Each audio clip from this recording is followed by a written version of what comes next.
Guerrilla mode on. Alright.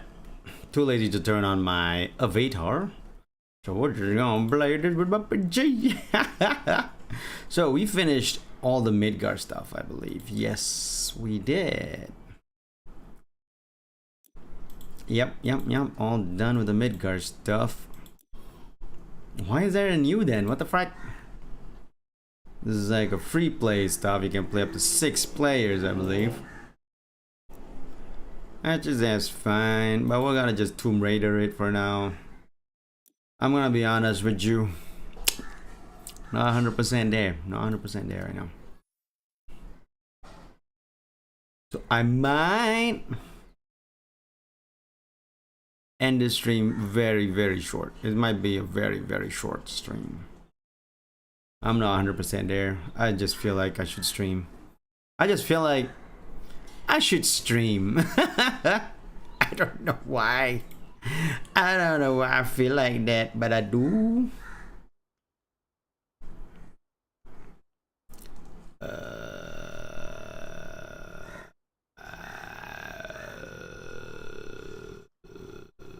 Nani? Where? A minute. Oh, there she is.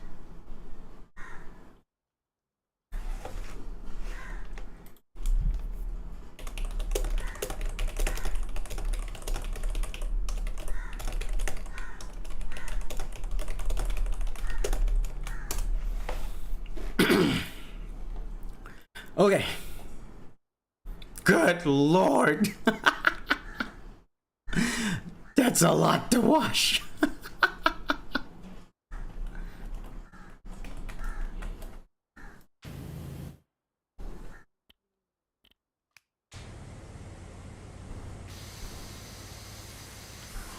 I trust you have everything you need to begin work. Be sure to finish with tea and biscuits just as I escape a minor predicament.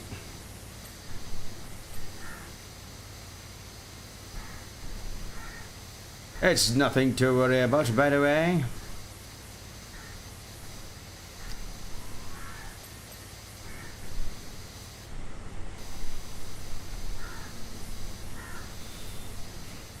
Miss Croft likes me to set these challenges from time to time, otherwise one can get rather dull.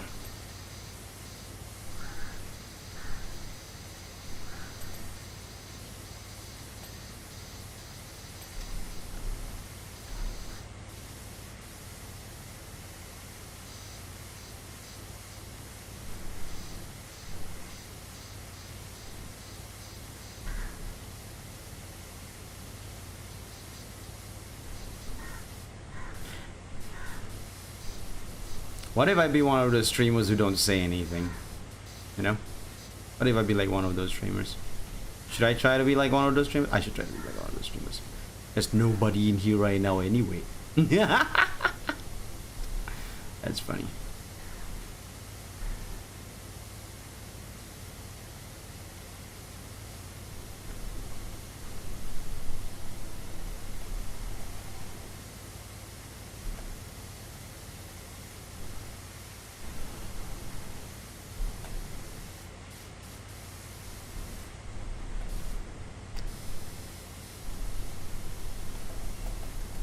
Kinda thought this would be the case, that there's gonna be some filth on the top side like these. Oh my god. It's worse than I thought.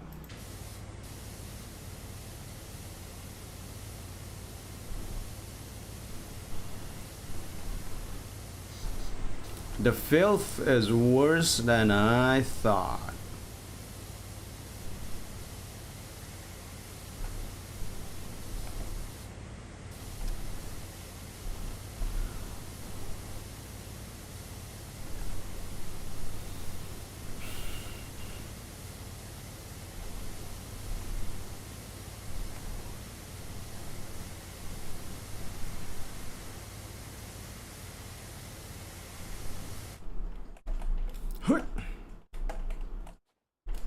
Parkour!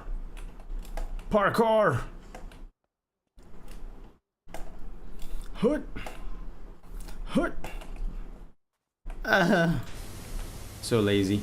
I am so lazy.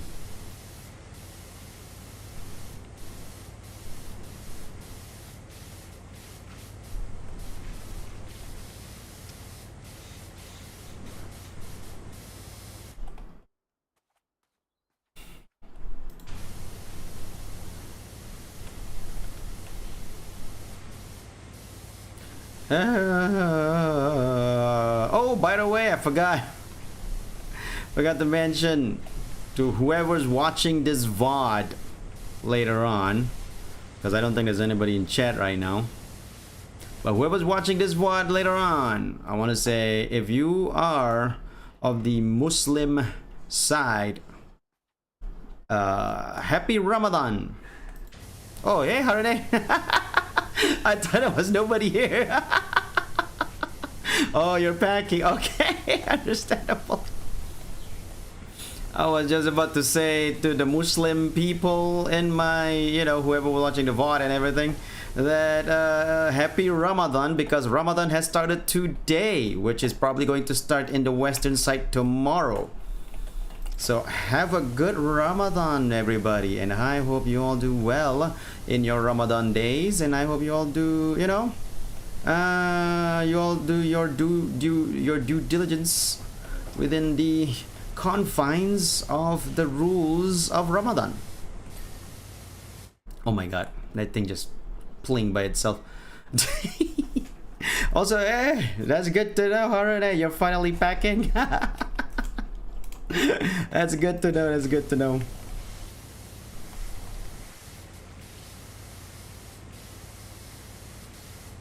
The rules? Oh, it's basically no eating food or drinks from I believe dusk till dawn. Wait, which one is dawn? Dawn till dusk. From dawn till dusk, and then and at the same time, not just food and drinks. Food and drink is the main thing, but no imbibing yourself in any carnal desires as well.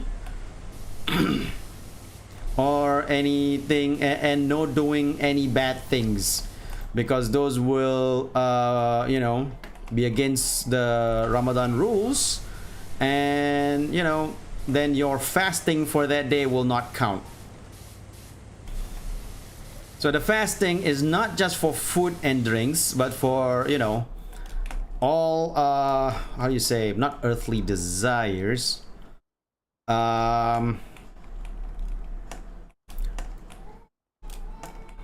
there you go. All you know, bad things basically.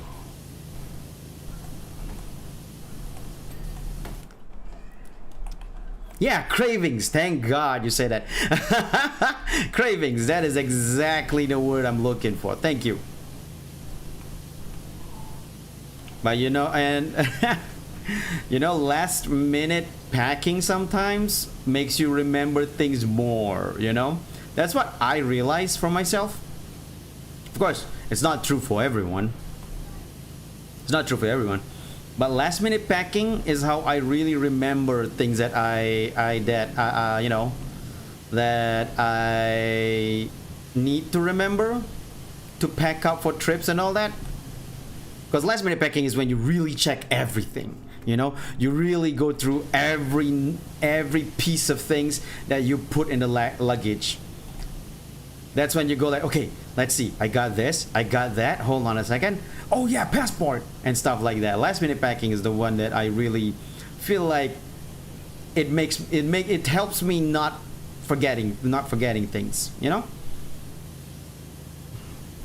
Comparing to like packing way earlier, where I get too relaxed, because you know, if I packed say 2 days before the trip, the flight, right, then on the flight day itself, I'm just gonna be like, yeah, you know what, I did my packing 2 days ago, I'm pretty sure I packed everything, I'm all overconfident about it, and suddenly next thing I know, I forgot my passport, which had happened to me once.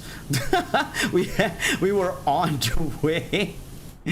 the way to the airport, Then I was like, wait a minute, did I pack my passport? And then we had to check my luggage, and I was like, oh dang, I didn't pack my passport. Now luckily we were just 15 minutes that we were just like, no, not even 15 minutes, maybe like 5 to 10 minutes drive. Only started like 5 to 10 minutes, so it wasn't like that far off or anything. So it's an easy turnaround to get the passport back. But still, it could have been worse, that's for sure. Could have been worse. Ah, getting PTSD.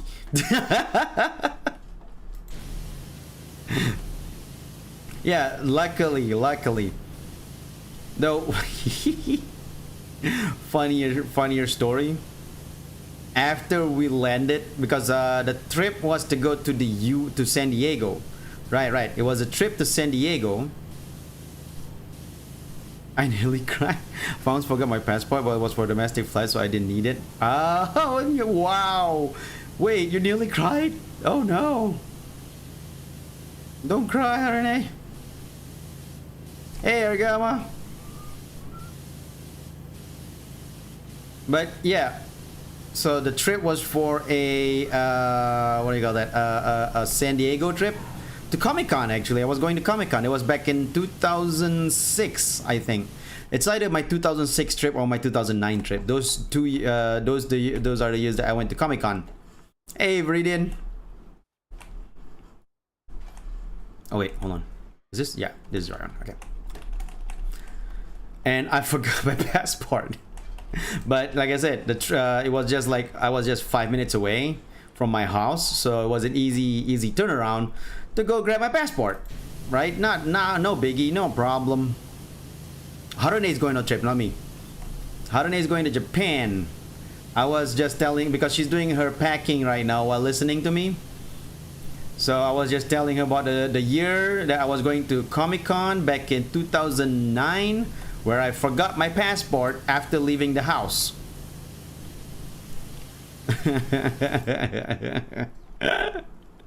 After leaving the house, I forgot my passport, and I was like, oh no, we gotta turn back, but luckily we were just 5 minutes away from my house, so it wasn't like that far to go get my passport, right? But the best part is on the plane, because it was a very long trip. It was a 25-hour trip, I believe, 25 or 27. It was a very long trip. Though the 25 hours, because we had a layover in, I forgot where was it. I believe it was China, Taiwan, maybe one of those countries. We had a layover there for a couple of hours, like 6 hours or something. So it counts to the 25 hours. Yeah, layovers included.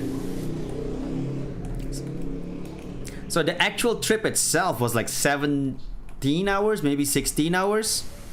That's the actual trip itself was like 16 hours or something. 15 non-stop. Wow. Yeah. That tracks it.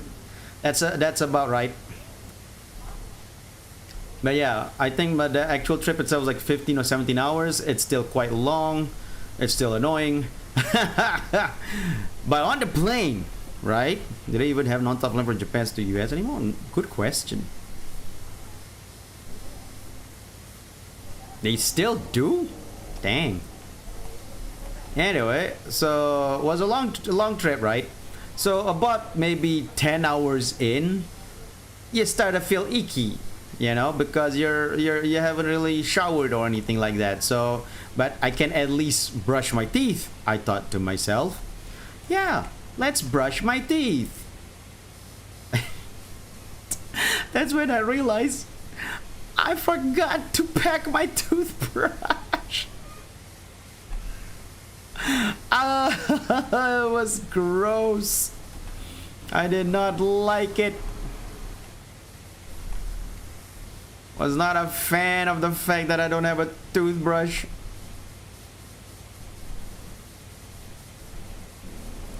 So, you know, I just gargled some water. You work on your toothbrush all the time? Yeah. And this is a trip, by the way, that I packed about 3 days before. I packed for this trip 3 days before. You know? But like I said, when I'm not packing last minute, I forget so many things. Because I got a bit, because, you know, after the packing's done, I'm like, yeah, we're good. And I get overconfident. Thinking that, yeah, that's done. And the trip itself, I'm more like, yeah, I'm more relaxed. I can go. No, I gotta pack last minute. Last minute packing is the only way for me, because last minute packing is when I don't forget anything. Because I literally would go through everything in my bag to make sure I got everything I want. But that's me. That's not everyone, though. Funny story about that San Diego trip. Wait, is this thing just 3 floors? And we have to frickin' wash this whole freaking mansion? You should be 5 floors. Anyway. I gargled some water, and then I tried, because I was going on that trip, on that San Diego trip with 2 other friends. I tried not to speak a lot, speak much once we landed, because, you know, I felt like, ugh, my mouth didn't feel clean. And I went to Japan. I had that overplayed. I had a mini binder with checklists for packing, itineraries, directions, money, reservation tickets. Nice. Flew from Florida to Washington. It was about 15 hours due to layover in Texas. Felt so gross midway through. Understandable. It does feel gross when you have to do like a long flight like that, but it's not as bad because, you know, planes are air conditioned, right? So it doesn't feel as gross as it would be if there was no air conditioning.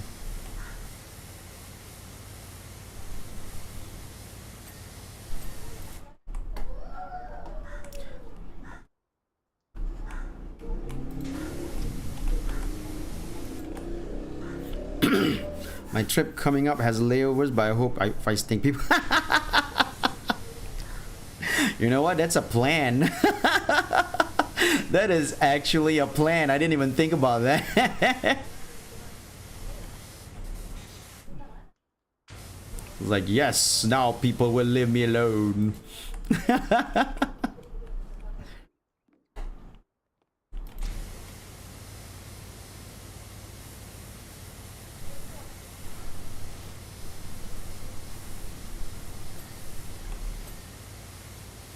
But yeah, that was a little bit of my trip story to San Diego. Now on that trip, I believe I had, on a 2006 trip, it's a funny story. My friend, her father's name is Muhammad, right? And the way Malay people, or I don't know if it's, yeah, I think it's not all Muslim countries that do this, but some Muslim countries do. Our names don't really have a first name last name basis. We have like me, I would be like Asu, son of this and that, or something like that. That's how our name will be bin. It will be using the bin, like Osama bin Laden. That actually means Osama, son of Laden. You know? I'm using his name as an example because he's the most famous one I can think of right now. So, I don't condone him, by the way. But yeah, so that's how Malaysian names are as well. We have that bin. Ericsson. Yeah. Exactly. Like Thor Odinson. So, you know, we have that kind of naming convention. So my friend's name is, I'm not gonna dox her, so I'm just gonna say her father's name, which is Muhammad. So my friend's father's name is Muhammad. And as we landed, this is back in 2006, as we landed, we had a schedule. Oh no, we didn't have a schedule. Okay, when we landed, my foster brother will be picking me up. My foster brother lives in LA, and he'll be picking us up at LAX, and then we'll be staying with them for like 2 days before we make our trip to San Diego. Oh no, he's sending us to San Diego. He's sending us to San Diego. Right. Now I remember. So we'll be staying with him for like 2 days or 1 day, I can't remember, one of those, and then he'll send us to San Diego. Now, we landed. I have a face that looks very Muslim or Malay. I have a Malay face. Very Malay face. And on that year, were you randomly, I was about to mention that. On that year, I have a goatee, very thick goatee. Like, I kept it thick because, you know, yay. Ah!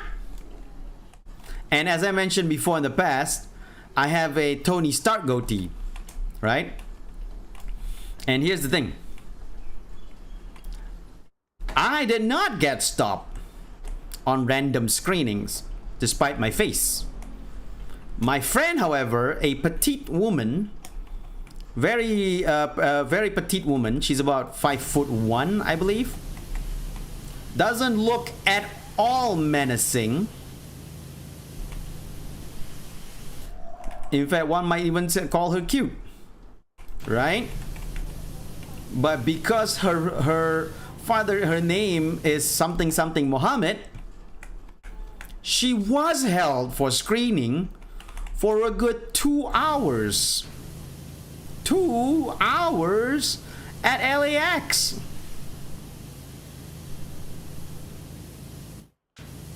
Luckily, we didn't have any, you know, train schedule plan or anything, because my foster brother was picking us up.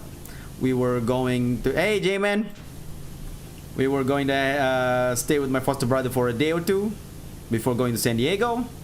So there was that 2 hour delay was not so bad. My foster brother brought us to like either a Denny's or an Arby's. Yeah, it's crazy. I look more like a terrorist than my friend did on that year. Like literally look more like a terrorist. And yet my friend was being held back because of her name, and she does not look anywhere intimidating. It's really just, oh, it was disgusting. And she said while she was there, right, one of the people that got held back as well was an Iranian. In a wheelchair that looks like he's 70 or 80 years old, she said.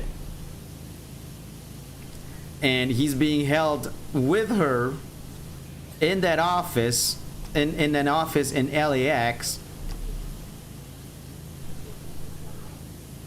for that good 2 hours. Though I believe, if I remember correctly, she mentioned that after she left, the old man was still there. Was still being held. It was crazy. It was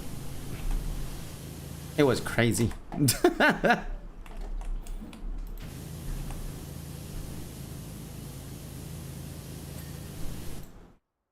Canada is just as bad, so I'm going to Guerilla so many times returning to visit my friend. Understandable. I mean, like you said, it's so bad. Security got really like crazy, you know. I guess I understand why though, because terrorism is just so scary. A lot of these people are all like on high alert. That's just like stupidly high alert. Luckily my trips to San Diego and LA after that never has those problems anymore. It was just at that time in 2006. It's possibly because 2006 and 2001 wasn't that far off, so security was higher or tighter because of that. Hey, Lucifer, welcome to the stream. Got me waved. That's great.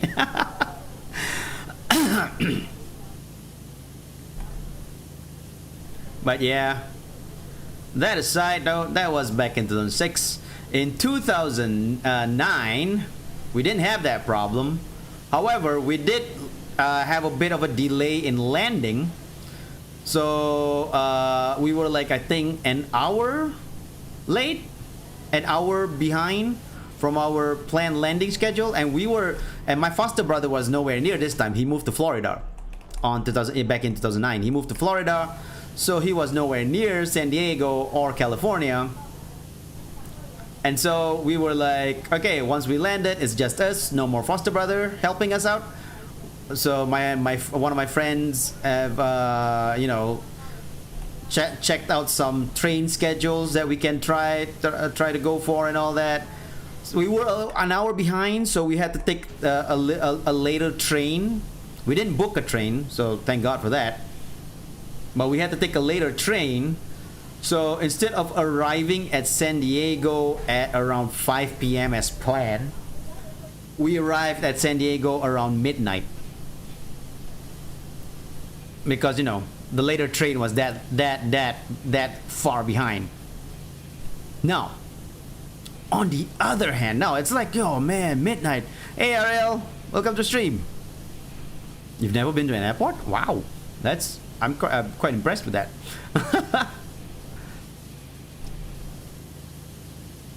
Hey, no problem. So, funny story about that, right? We were late. We got on this late bus.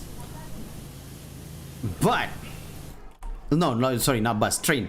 We got on this late train to go to San Diego. And the San Diego trip was, I can't remember how many hours it was. It was quite a good amount of time.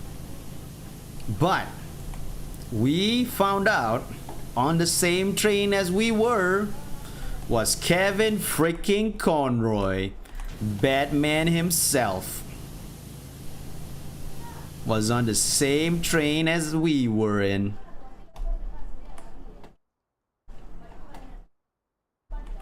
I'm not talking about whether you wrote them all, Radiant. I'm talking about what I'm riding on my trip. Why did you shift to train, plane, bus? You wrote them all. That's kind of out of nowhere.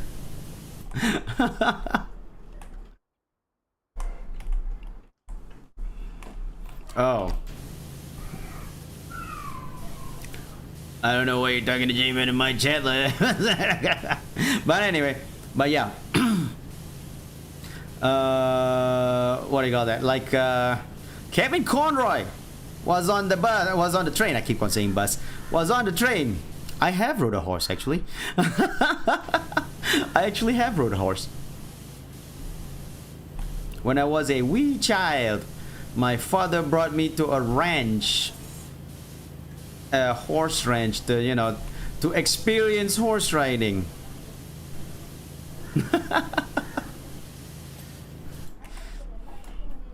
But it was the only time when I was a wee child. So anyway, Kevin freaking Conroy was there, but I didn't get to see him. I mean, I saw him when we were exiting the train. I just didn't get to say hello to him, right?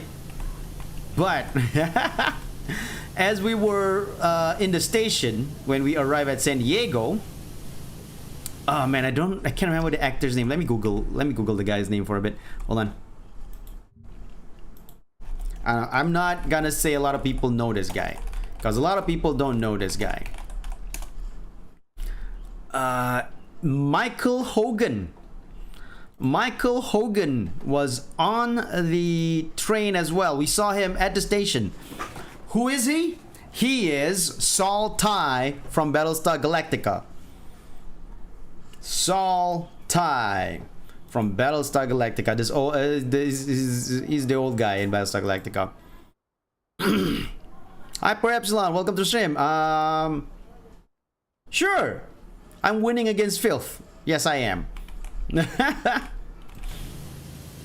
And it was pretty freaking awesome because I didn't at that time watch Battlestar Galactica yet, but one of my friend, because I went with two friends, one of my friend was a huge Battlestar Galactica fan, like big fan, right? She saw Saltai and she was like, oh my god, that's Saltai.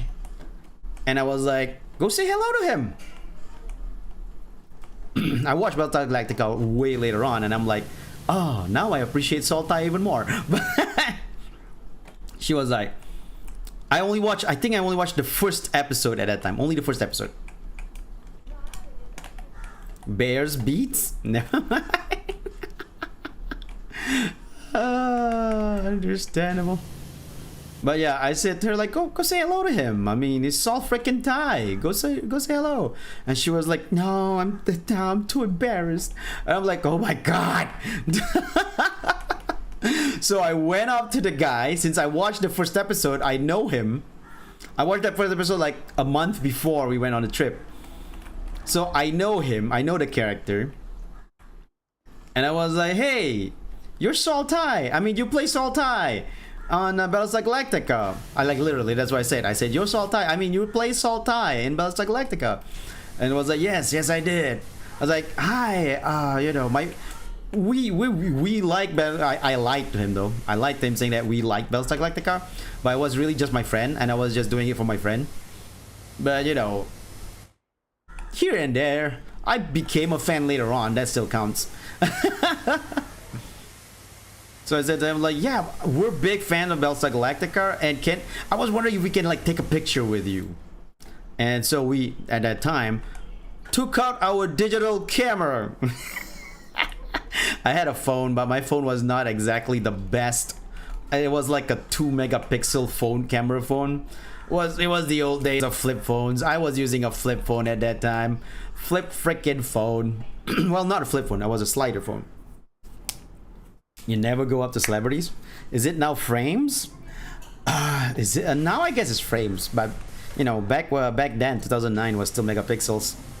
The iPhone just came out, but you know, nobody's really not everybody was buying smartphones yet at that time. No, the iPhone came out like 2005. Anyway, but nobody was really like crazy over what do you call that?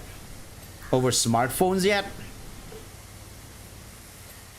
I didn't have my first smartphone. Oh, it's picture frame? Nah, because it wasn't on my phone. It was my friend's phone. She might have framed it. Because, you know, I didn't... like I said, I wasn't really a real fan at that time. So I thought, like, I shouldn't take a picture. But anyway. So, you know... I went up to the guy. I said, "Hey, you're Saltai. We're big fans." Blah blah blah. Then you know we took a picture with him, and my friend was all like, "Oh, I'm so happy." I'm like, "Yeah, I guess."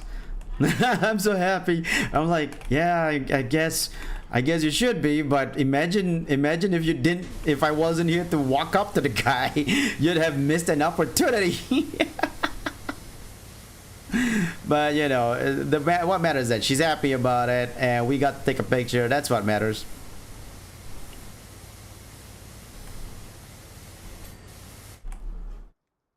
Still using throwaway cameras back then. Oh, those what do you call that? Those disposable cameras. Oh man, I used those back in 2006 for when I was in San Diego back in 2006. No, not yes, San Diego 2006, and also AX of 2001. I was using those back in Anime Expo 2001. Disposable cameras.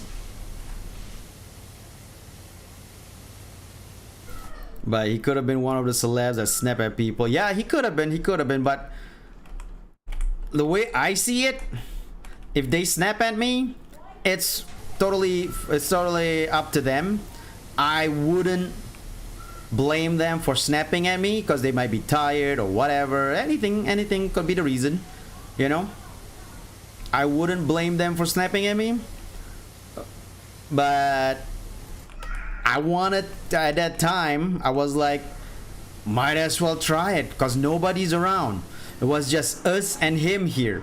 Like there's nobody around, just us, him. They might have, but you know, it was a risk I was willing to take, basically. Because I was thinking like it was just us and him. There was nobody else around the area. And he had like people with him, of course. I don't know, maybe agents or whatever you bring with yourself as a celebrity. No, I did ask her why she didn't want to ask. I literally did. I asked her why she didn't want to ask, and she said, I'm too embarrassed. I'm too shy. That's what she said. Because I told her, go ask him. Go up to him, say hello. And she said, I'm too shy. She didn't do it because you know, she was afraid her dream might shatter. She literally did it just because she's too embarrassed. She really didn't do it. Sorry, she really didn't do it because she was too embarrassed. That's all. So that's why I was like, all right, I'll go up to him. I have no shame anyway. My life is I lead a shameless life.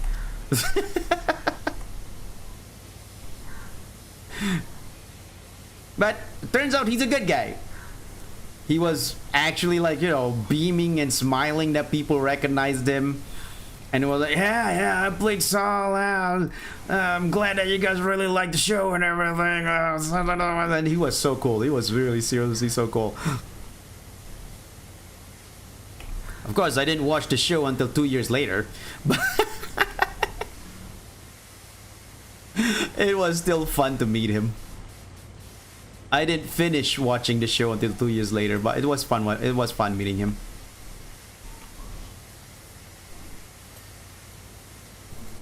I've met celebs before, but I didn't recognize them or knew them. It always make coworkers go, "How?"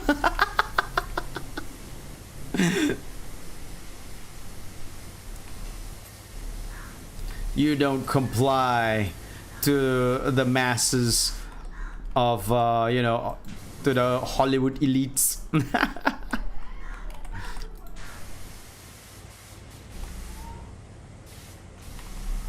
That's not the Argama way. I just don't care exactly. I know what you mean. I know. I'm just saying the complying thing for fun.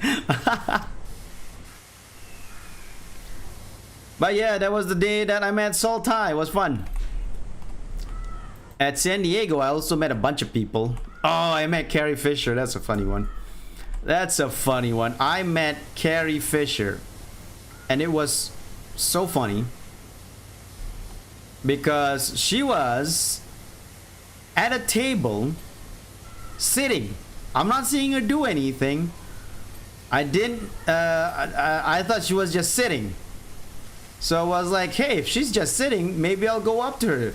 Since she's at a table and all, I'll say hello. Carrie Fisher, for those who don't know, is Princess Leia from Star Wars. Anyway, she was just sitting there. So I came up to the table and I said, hi, Carrie Fisher, big fan. I watched her, and then I listed several of her movies. There was one mob movie that I watched back then that she was in. Damn, what was the title? Man, my brain. Anyway. So. And then she was like, hi, yeah, thank you so much. But I'm actually signing right now. And she showed me, apparently, between the walkway I was on and the table and behind me, now there's a huge gap. Oh, she was amazing in Blues Brothers. Yeah. I loved her in Blues Brothers too. There was a huge gap between her and the line for her signing. So there was a line for her signing, but there was a gap. That was the whole walkway. I did see this line. I literally did not see this line. And then she was like, there's a, and then she was apologizing. And I was like, oh, no. I'm sorry. Oh my God, I'm sorry. I didn't know there was a line. I didn't know about this. I'm so sorry. And then there was like a handler of like the booth, handler, a table handler, that came up to me and goes like, the line starts from back there, and I'm like, oh no, it's okay. I wasn't even thinking of lining up. I was just, I wanted to say hello. I'm so sorry, and then just, I just apologized profusely and left. But she was so nice about it. I was like amazed by how nice she was about it. She didn't like go all like angry or anything like that. She was just like saying, oh, there's a line back there. I'm so sorry, but if you want to say hello to me, you can line up back there. And I'm like, no. It's okay. I already said hello, so I'm fine. And she was like, if you want me to sign, no, she said if you want me to sign anything, you gotta line up back there. And I'm like, no, it's okay. I was apologizing profusely.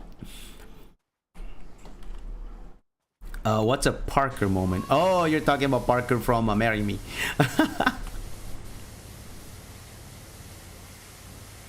I wouldn't say it's a Parker moment. Parker would have just crashed through and said like, oh, I know there's a line back there, but can you just give a quick sign, please? That would be a Parker moment. I did not do that. I just apologized profusely and left. I did not. Parker would have insisted on getting something signed. I didn't do that.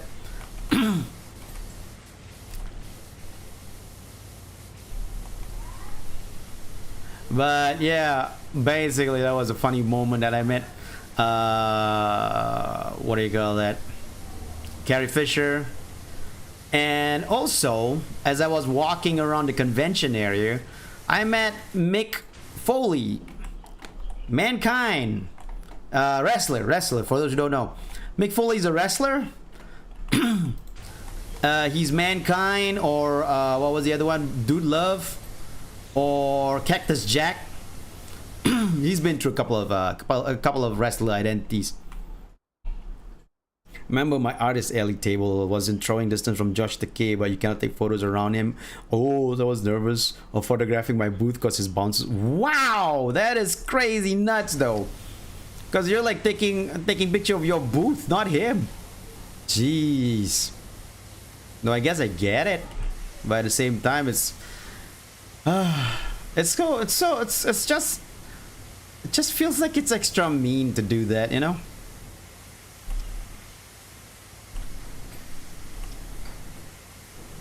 But anyway, I met Mick Foley. Now this was 2009 when I met Mick Foley, not 2006.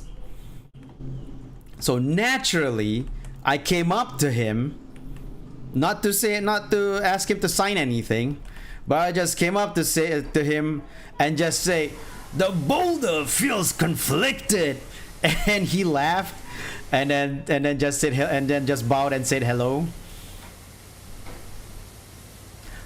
A bit of a good luck with celebrities so far. A lot of celebrities I met has been nice people, so I've been lucky on that end, you know. I have yet to meet a celebrity that would be mean or horrible to me, so I've been lucky. One of my favorite. Oh yeah, no, Mick Foley's great. I love him so much. Now the best part is that I knew him as the wrestler, of course, you know. Oh, by the way, he was wearing his Mankind getup while he was there. He was wearing. He was being Mankind.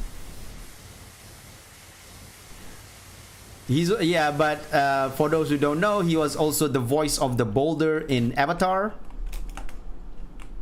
So naturally, I quote the Avatar quote because we were in Comic-Con. If we were in a wrestling area, I would quote a Mick Foley quote. Like, you know, going like, the hundreds and hundreds of my Ivy League fans. It's so funny. Got raw. Oh, my husband cat called raw pulse. That's so funny. Airbender, Last Airbender cartoon, the Last Airbender cartoon, not the movie.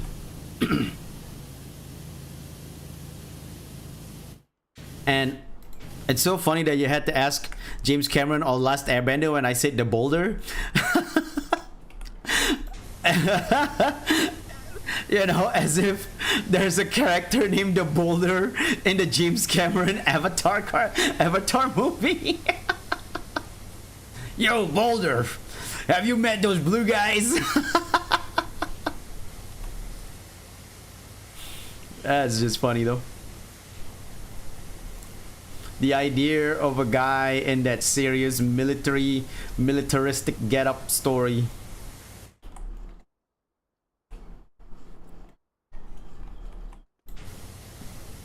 Sounds like a military nickname, but they weren't using military nickname in the movie though. In Avatar, in the blue Avatar movie.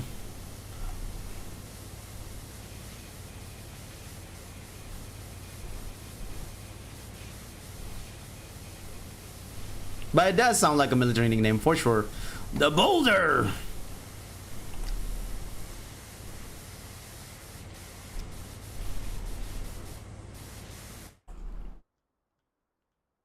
Yes, the guy who fought Toph. That's the one. The Boulder. The Boulder feels conflicted.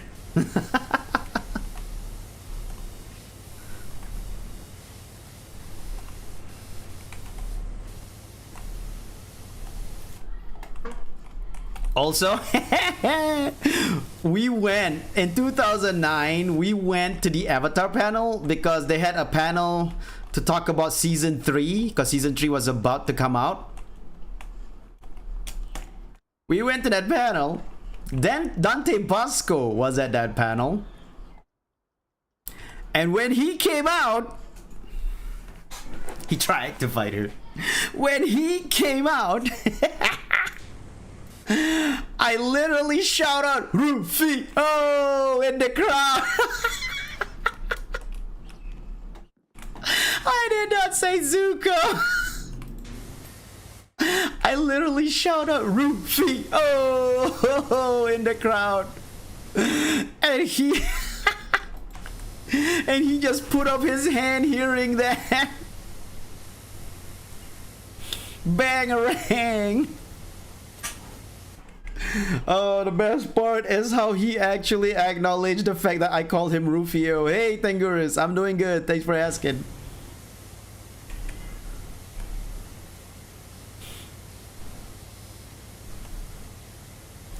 Oh my god, it was funny. After the panel, I went up to the stage to chat with him a bit. It was fun. It was fun. Oh, 2006. 2006, I went to a Foster's Home for Imaginary Friends panel because I was already a big Foster's fan back in 2006. Like, huge Foster's fan. My other friends that came with me did not know Foster's Home for Imaginary Friends, so they didn't come with me. They went instead to a different panel at that time. I think I can't remember what panel they went to, but I remember them telling me that it was a Saki panel and they regretted going there, that they would have followed. And then about like years later, they finally watched Foster's Home for Imaginary Friends. Sorry, I was reading your message at the same time, Argama, so I said fan by mistake. Foster's Home for Imaginary Friends, and they became fans as well. And then they was like, oh man, we should have followed you to the Foster's panel. I would have loved to see them do their skit, because literally there was, yes, I'm not gonna lie, I'm a Frankie fan. There was Grey Delisle, there was Tom Kenny, there was what was the name for Blue's voice actor? Blue voice actor, Keith Ferguson. There was Keith Ferguson, and what was the name of the rabbit and Foster's? What's his name? Mr. Harriman. So Mr. Harriman, what was the voice actor for Mr. Harriman? Mr. Harriman voice. That is bad. Typing Asu. What the heck? Voice actor is what was his name? Tom Kane. Tom Kane, Keith Ferguson, Tom Kenny, Grady Lyle. They were all there, and I don't think I can't remember if Tara Strong was there. I don't think Tara Strong was there. They were all there, and they did an improv skit. Needed to make the rooster call. Oh yeah, I should have made a rooster call. Yeah. Make a reference to that show every so often. Not anyone but J-Man gets it. I love Foster. Such a good show. I mean, you know that. We both love cheese. We both love potato. I like potato. But yeah, they were there, and they did, after the whole panel's done. Phil Lamar. Oh yes, yes, Phil Lamar was there too. Yes, you're right. Phil Lamar was there as well, because Phil Lamar was the voice actor for the tall one. I forgot the name of the tall one. Wilt. I like chocolate milk. For Wilt, and yeah, he was there as well. And they, on the spot, after the whole paneling was done, before the Q&A, right? Before the Q&A, they were like, okay, let's do a little improv skit. So on the spot, no script, at least, you know, maybe they rehearsed or something, but was on the spot. They did a quick skit, and it was just amazing. They got all the characters. They were just like doing a funny skit. I can't remember what the skit was, but it had like there was a refrigerator. Blue was like taking snacks from the refrigerator. Mr. Harriman didn't like it. Frankie was also taking snacks from the refrigerator, but Frankie was pinning the blame on Blue. It was just hilarious. It was on the spot. It was so good. I was just giddy at that panel. I was giddy as heck. I love Foster so much. You have a cheese pin. Aha, that's so cool. Oh, that's so cool. This buttress is being a butt because I don't know where else do I need to clean. Is it up there? Do I need to clean up there? I do need to clean up here.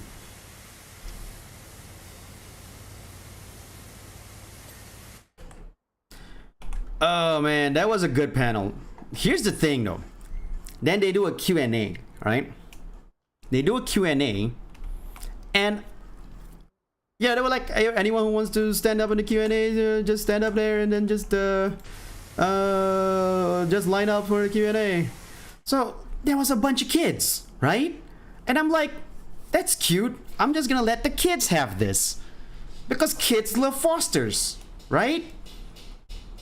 But then there was this one, there's like a couple of nerds as well, grown-up nerds, which I'm like, it's fine. But then there was this one nerd who just had to be all, nerd-ish, and taking all the sweet Q&A time from the kids, because he was asking like a bunch of dumb questions. And then he was talking to Tom Kenny, who was the voice of Eduardo. He was talking about like, I'm happy that I really enjoyed your show, and then it was like, Tom Kenny, I'm glad that you're here, not for the other role. And Tom Kenny went into SpongeBob voice, just to like show the nerd off. I was like, what are you talking about? Like, are you talking about this? I was like, oh my god. It was so seamless. He was so good at it. But the nerd was all like, oh, was doing like this whole, like, you know, like putting up his hand, his fist up, his like shaking his fist in the air. He was playing, of course. He wasn't really angry, but at the same time, dude, you're because there was like 3 more kids behind him. Will you be in my Minecraft server? Ah, oh, poor kid. And there was like 3 more kids behind him, and he was taking up their sweet time. And then the next thing you know, after he's done, 1 kid got to ask a question, and the other 2 kids couldn't. And I was just like, oh, but there was no more time. You know, the panel was up. Everybody had to go. I was like, oh, poor kids. There was 1 kid that went up to the microphone, and she just came up, and all she said was just, I like cheese. Cheese was funny. I like potato. I like chocolate milk, she said. And then she went off. That's all she said. She didn't ask a question or anything. And then the guys on the panel was like, oh, that's so cute.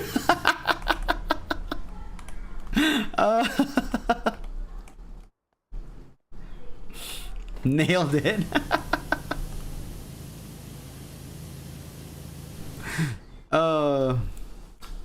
But yeah, that Foster's panel was great, except for that 1 nerd. Yeah, like you said, the fanboys gotta be fanboys. Except for that 1 nerd, that Foster's panel was great, entertaining, fun. They were all so good. Wow, I trapped this thing. They were so entertaining, so good. I loved every moment of that panel other than that nerdy moment. But it was great. It was great. I enjoyed it. I think almost everybody at that panel understood, and there was like a bunch of adults as well. You know, a bunch of adults who loved the show. But I think a lot of people during the Q&A moment understood that these are the time when kids want to, you know, be involved in the show that they like so much. And this is like official. You have like Frankie up there, you have Blue, you have Eduardo, you have Wilt, you have Mr. Harriman.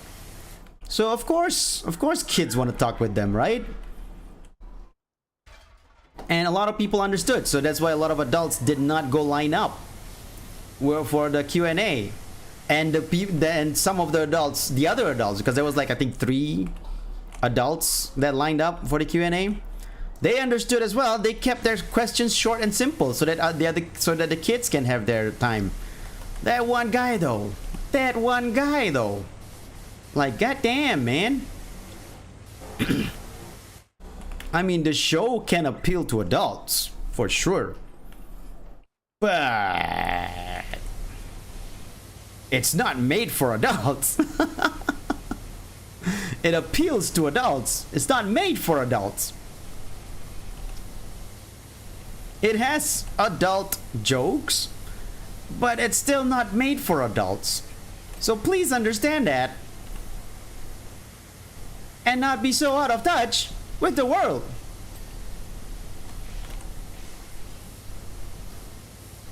You stupid fanboy.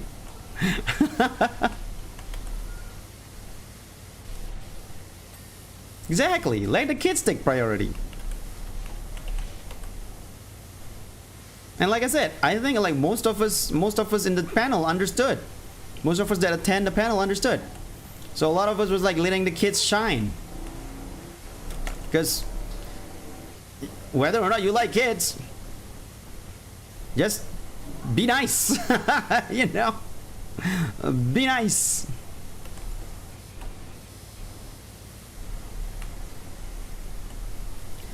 But you know, but still, overall though, great panel experience. I enjoyed every bit of it. It was great to see them, great to watch them do the skit and everything. It was so much fun. It was great. And after that, I went up to Great Delisle. I went up to Great Delisle to say like, hey, I love your work, and I started listing down like not just Foster's. I listed down other shows like Fairly Odd Parents and stuff, because I followed Great Delisle a lot, because I really like her work. I always had this idea that if No Pink Ponies were to ever become an animated show, I would ask Grey Delisle to be Jess, to voice Jess. Because I think she would totally nail it.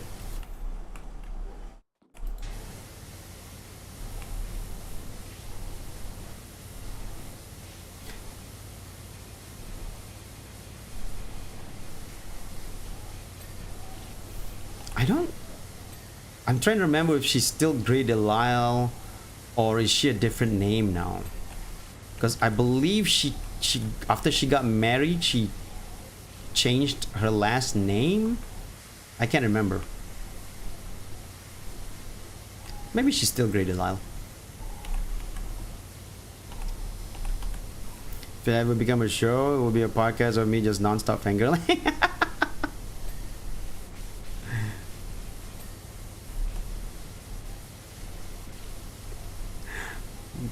Thanks for that. That would be great. I would love to see that. If it, you know, a podcast on No Pink Ponies.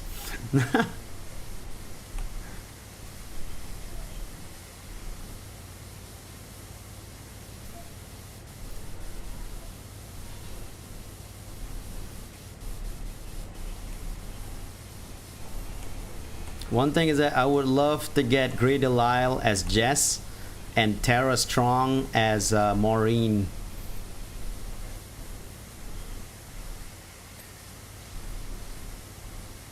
Because I think those two are my favorite female voice actors.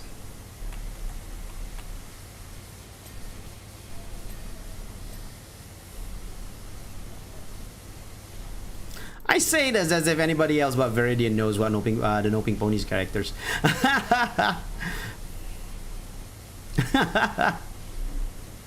Viridian's probably the only one that knows.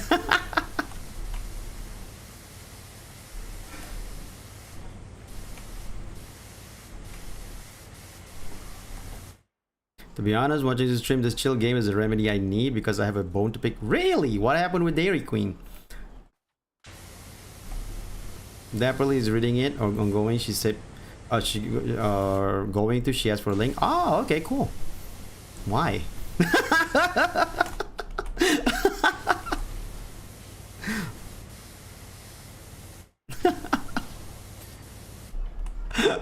I'm sorry. I have a low opinion of my work.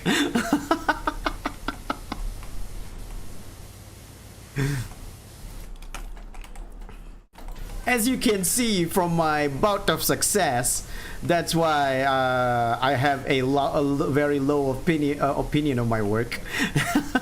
As with my very rousing bout of successes that I have within my belt.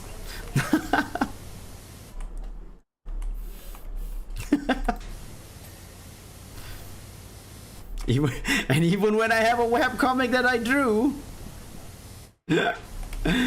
turned into a movie, I was not credited. I got Mike Wazowski.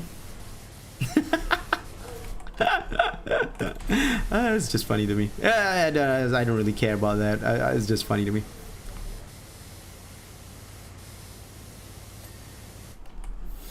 They stopped selling my favorite drink, the Strawberry Julius, which is part of the Orange Julius brand that DQ owns. Ah, okay. Oh, wait. That's bad. What did they... that sucks that they stopped... What? There's another... 1, 2, 3... 1, 2, 3... It's still just 3 floors. Where's the 5th one? I want the one that goes up 5 floors. So I believe you have friends who are your friends? Yes. It is very hard to believe that. Mainly because, like I said, with the rousing, with the, you know, how much rousing success I have under my belt over my webcomics, it's very, very hard not to have low opinion of your own work. You know?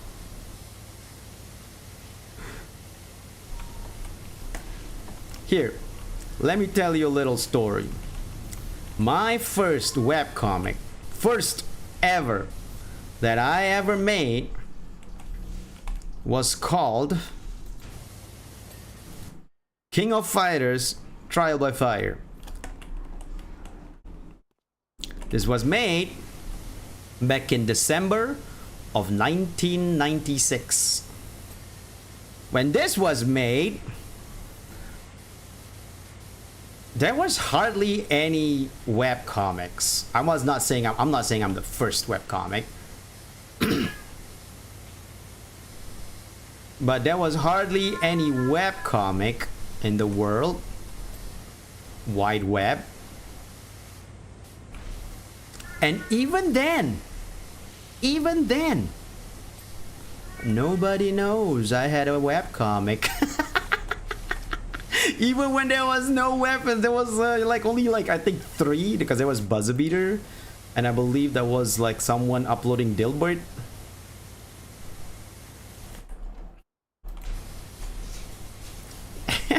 Even when there was a small amount of webcomic, nobody knew I had one. Of course, it was also during the days before search engine was huge. Yahoo did not make a huge mark yet, so it was hard to find things on the internet, really hard to find things on the internet.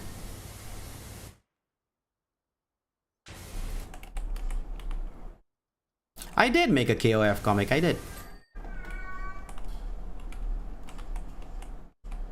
Hotbot. I don't think people was even using Hotbot at that time.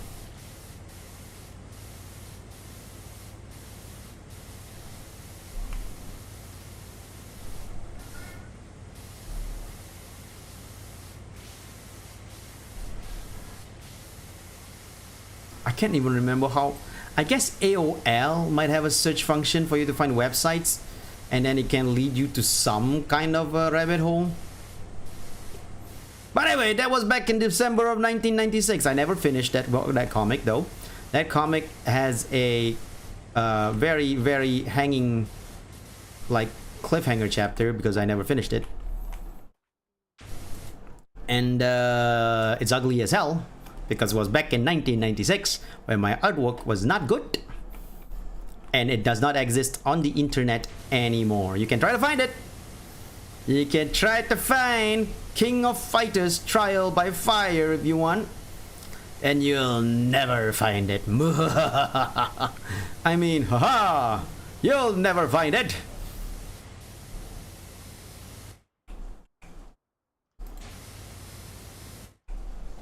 Who all appeared? Who all I can draw was back in 1996. So whoever's back in KOF 96. There was Shermie, there was Chris, there was Yashiro, there was Kyo, there was Benimaru, there was Daigo, there was Terry, there was Andy, there was Mai, and my new character Nova. Iori's basically the main character in that show.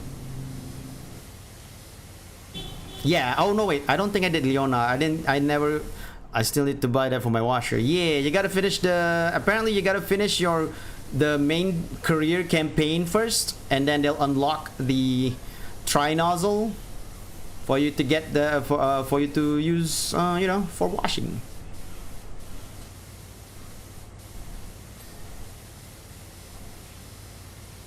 I don't remember. I think I might have put no. I could like I said, I didn't finish it, so I didn't get to the part where I introduced Leona. However, I did do a summer special of that comic. It was a one-off story, summer special, where they went to the beach, of course, summer special, and the Ikari Warriors were there. Ralph and Clark was there.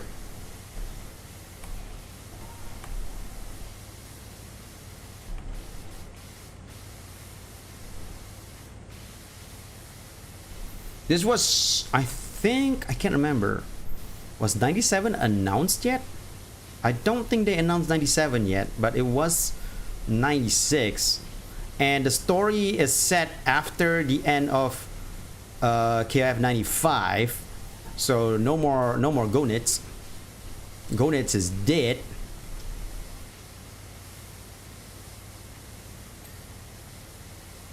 I didn't put the old man in there. No old man people. Robert and Rio, I believe, appeared as well. If I made a fan to yeah, it doesn't exist anymore. Sorry about that. It's not. It doesn't even exist in my hands. Like literally, I drew that on paper, but it is no longer in my hand. Like a flood. Literally, a flood destroyed so much of my artwork. So yeah, no, it's gone. That comic is destroyed. But I'm never one to look back into the past and dwell on it. So I look to the future and haven't drawn a good webcomic in 4 years. So haven't drawn a webcomic for 4 freaking years. How the lazy have fallen. I had a webcomic career, semi career, where I would draw webcomic every day for years. Then I start VTubing and I just abandoned my webcomic life. Just abandoned it. Just like, so long, see ya, not gonna miss you. Well, kind of miss you. Kind of miss you a lot.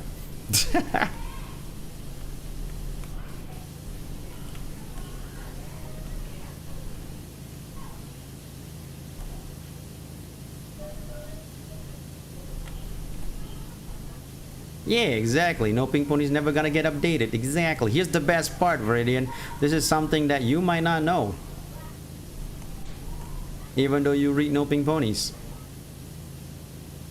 I have actually, back in 2019, March of 2019, drawn some updates for No Pink Ponies, updated No Pink Ponies' page with those updates, except for 3 strips. 3 strips fully drawn, available, easily can be updated on the webpage easily. Have not updated it. I've not gone and put in that update live. That particular update has been in queue limbo this whole time. 3 strips already drawn, goddamn jokes down, lots of hee-hees and ha-has, and I did not update it.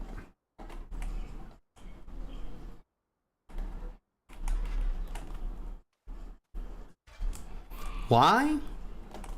No reason at all. Well, actually, there is a reason. I was working on my Live 2D, and so kind of forgot about those 3 strips. That's the reason. I was working on my VTuber model that month, March, like I said, March, because the idea was to debut at the end of March.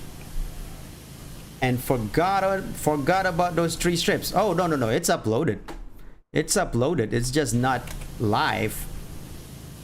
That is all. It is in the queue. It's just not live. It is in the server. It's just not live.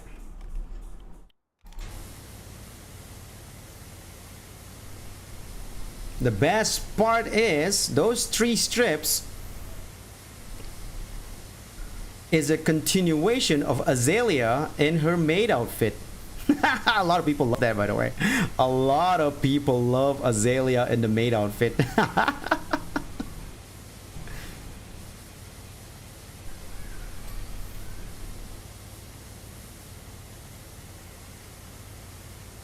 Please make them alive.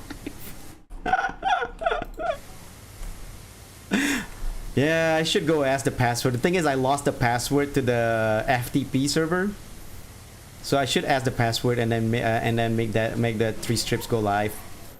And who knows? Maybe if I make them go live, I'll have the willpower to actually start drawing and continuing with opening ponies again. You know.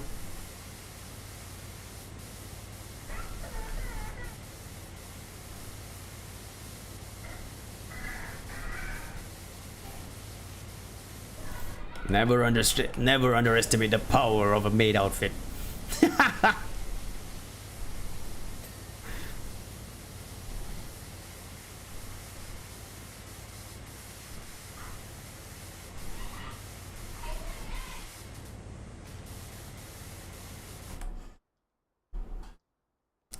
Weren't you going to do an audio? I was.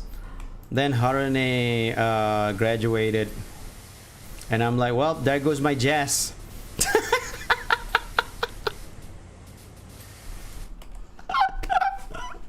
Pinning the blame on Harune. I'm sorry, I didn't mean that. I got lazy. That's the real truth. The real truth is I got lazy. Arranging it, I mean, because, you know, it's a lot of work. Gotta ask people, arrange a time, schedule, la-di-da-di-da, all that kind of stuff. And I got lazy. That is the key word here, by the way. The key word is lazy. I hope that by now people understand. Freaking understand this. Please understand. I am a lazy person. I'll do it. You're still here? I thought you already went off to sleep. I am a lazy person. Super lazy. So when I'm too lazy, I just abandon whatever project I'm doing.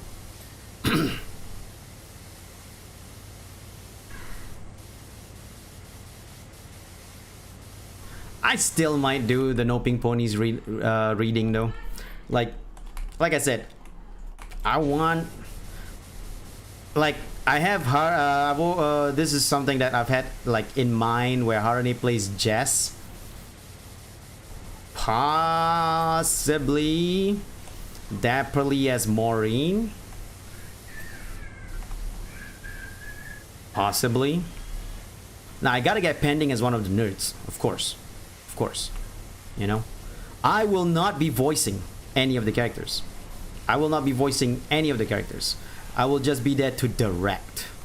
Hey, Makubravo, welcome to the stream. Yeah, I wanted you to be like, I think, Lila's boyfriend. I believe Lila's boyfriend. I could be wrong.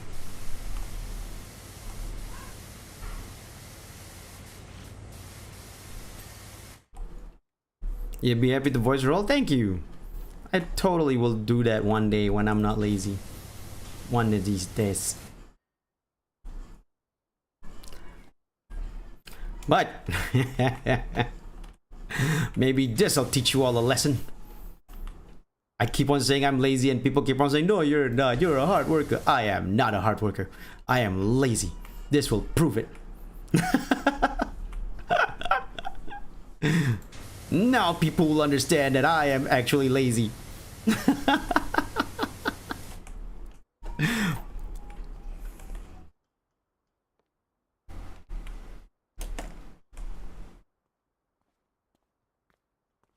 I can guarantee it'll be out there with me squishing. Actually, though, now that I think about it, maybe you can't play Lila? Oh no, not Lila's boyfriend. I was thinking of Lila. Sorry. Veridian, you were supposed to be Lila, not the boyfriend. Sorry. My bad.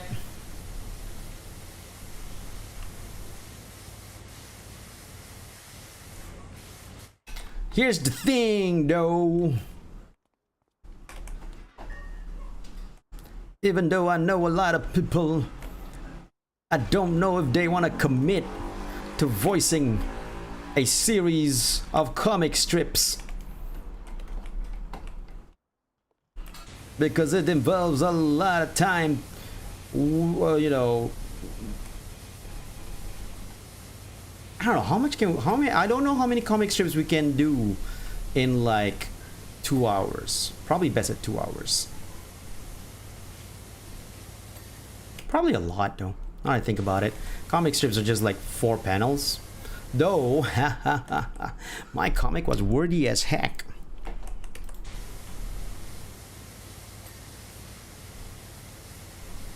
My comic was wordy as frack.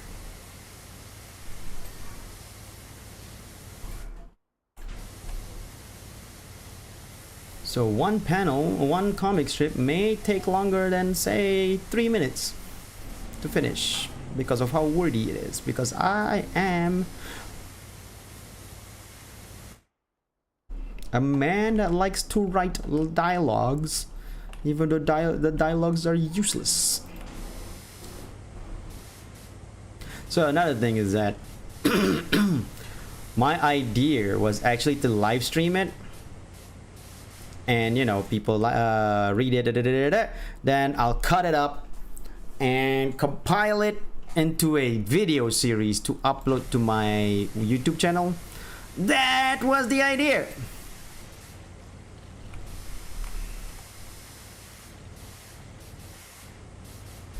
And if the video makes a lot of revenue, maybe I'll pay you guys for the voices, you know? Of course, I have my doubts about the video making a lot of revenue.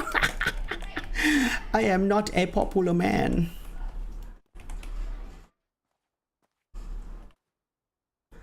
I laugh at the face of my videos making revenues. It might make 20 cents. So I'll pay you guys 2 cents each.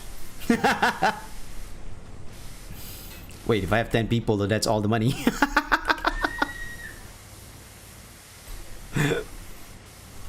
Aw, thank you, Harune. Appreciate that.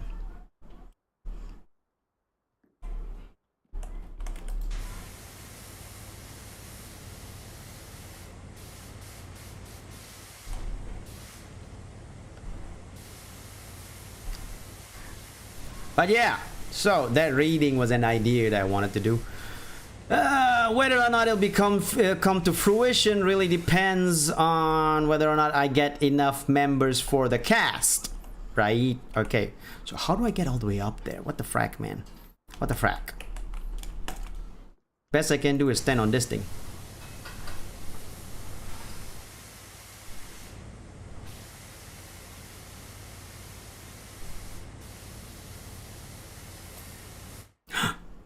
How did that happen?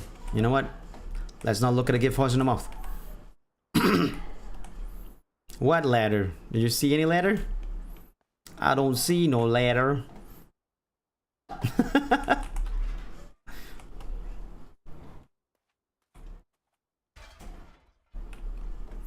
Miss Croft, your house is too big. Please think about making a smaller house. You live here alone with your butler, ma'am. Why do I sound like an Indian person? I don't know.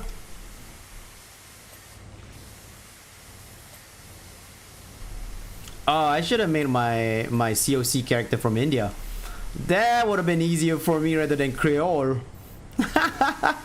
Not even like, it doesn't even, the guy doesn't even have to be from India. It can be from British. It can be from England, because the Indians are already there at 1890s. So, you know, oh man, I'm stupid. I should have done that. I believe that my role in Shakespeare will be significantly bigger if you, Mr. Peloton, will help me sign up for a lot of good drama plays. So I am here, Mr. Peloton, at your service. Thank you.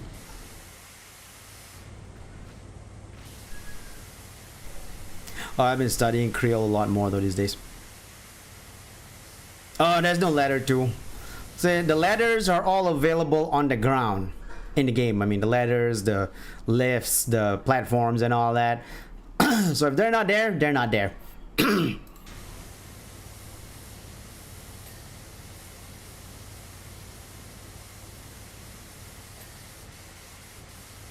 Everyone one on my table does I need to plan a lot contingency. Nah, you don't have to. Here's a funny story, Viridian. Here's a really funny story. It's really funny. It's so funny. It's very funny. It's a funny story. I've only started playing as a player about 2 years ago, maybe three, no, 2019. 2019 was like 4 years ago. 4 years ago. And even then, I only played in like a couple of games. I haven't played as a player like before this. When I was in high school, I was the guy with the game. So naturally, I have to be the DM. When I was in college, again, the guy with the game. Naturally, you have to be the DM. When I was, and then, you know, when I started working in an office, I introduced my friends to D&D. Again, the guy with the game naturally had to be the DM. And this was back in 2008. I started playing D&D in 1989. 1989, maybe 1990. So, you know, I started playing D&D since then. I was always a DM, never a player. Never been a player until 4 years ago. Now we're talking about since I was in high school. We're talking about almost 30 years DMing. 30 years DMing and getting screwed over by players. Not screwed over, sorry. I meant like, you know, players doing stuff that screws my plan over. Or, you know, screws my story over. So, naturally, I know how to do that myself now.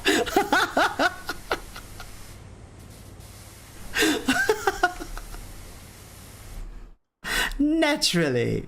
Of course. Naturally.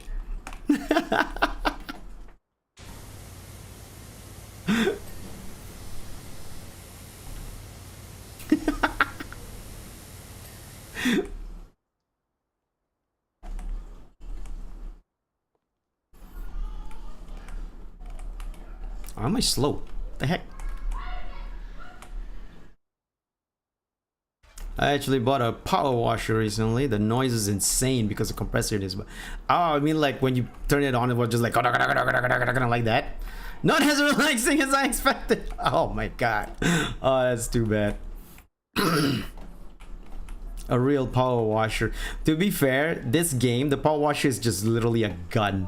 It doesn't have the compressor and does not have like a tube where you put the water tank in and all that. So this game is not exactly the most accurate portrayal of how a power washer tool should look like.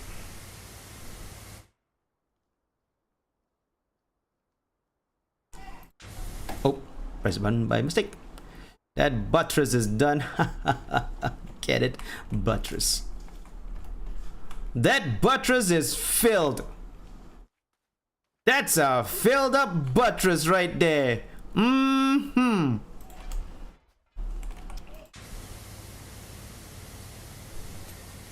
That's a fully packed buttress. I'm sorry. I don't know why I'm like this. Maybe I'm going a little crazy. Because it's freaking hot here. Like really hot. It's 32 Celsius. Oh my god. That's like, I think 74 Fahrenheit. It's freaking hot here. And it's Ramadan, so I'm fasting at the same time. So I might make my head a little loopy. I apologize for my loopiness. Closer to 80? Oh my god. Yeah, it's 32 right now, so yeah. I'm a bit on the loopy side. Does not help that I'm fasting. But you know what? You know what? I'm stupid. We have this guy.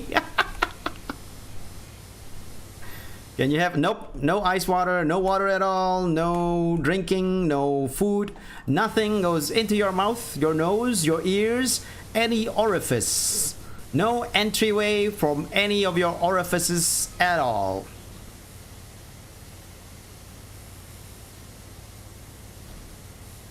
I'm just saying that as a example. I'm not saying that you should put things in your butt, but I'm just saying that, you know, that's the rule of Ramadan. Don't put things in your butt, please, unless you really like it. If you don't like it, please do not. You'll survive the fast. Oh, no, no, no. I'm used to it. I'm used to fasting, so I'm always okay with it. Like, I never really, like, you know, I've been doing this for 33 years? No, 34. Oh, shoot. I think about it. 37 years. 37 years. I've been doing this for 37 years. Yes, you do get to hydrate at night. You do get to drink, eat, and everything at night. I've been doing this for 30 years. More than 30 years, basically. So I'm used to fasting. Like, I'm not all like, oh my god, I'm so tired, I'm so exhausted. No, no, no. I'm good with that. I don't feel hungry. I don't feel thirsty because I'm used to it. Fasting during Ramadan is not a problem for me, and most of the time I don't even feel anything. Like, feelings. I don't think I have any anymore. I'm sorry, just kidding.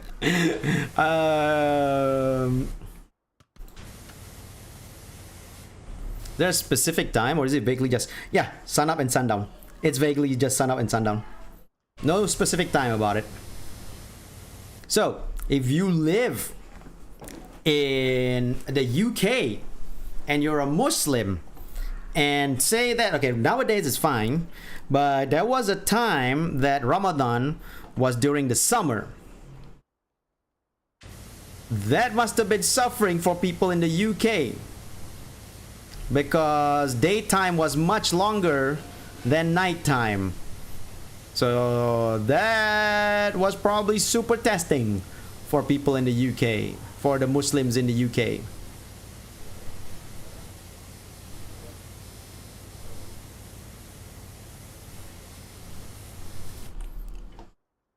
I pretty much have completed everything here, right? What's a coin? What's a coin with you?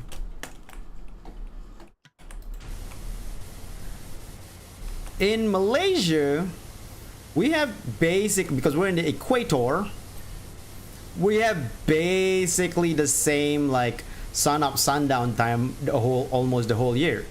Even if it makes a difference, it'll make maybe just half an hour difference.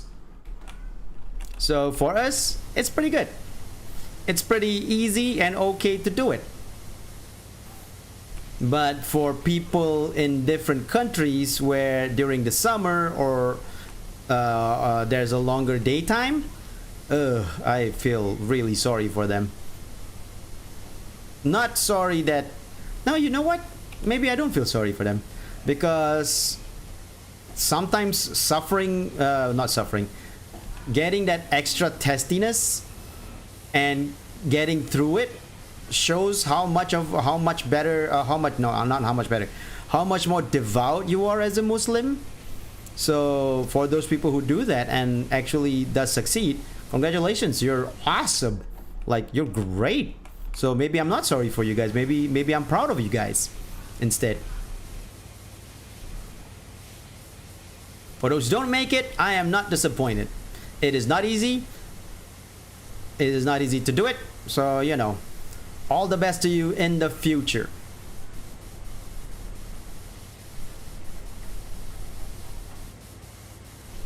But yeah, generally, I'm okay. Fasting is not a difficult thing for me. I can, you know, pretty much get it done without any real testiness. However, today's loopiness might be a test, might be a you know, a result of dehydration. But just the loopiness, not my life itself. My life is fine. And as mentioned by Dob, I will be getting my I fell. Anyway, I will be able to hydrate later on tonight, so it will be all fine. Come on, put it up. Put it up. It'll be all fine. All I've eaten lately is macro. Why? Why macro though? What did you eat?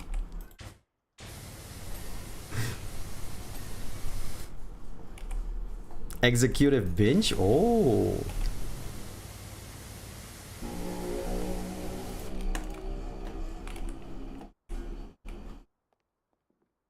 Taking Americans to eat a lot of stuff I don't usually eat, but they do. Ah, okay, cool. Lots of pork and seafood. You know what? It's fine. If you gotta, you gotta. And look at that. The house looks like it's all nice and clean. Miss Croft, I'm ready for my money.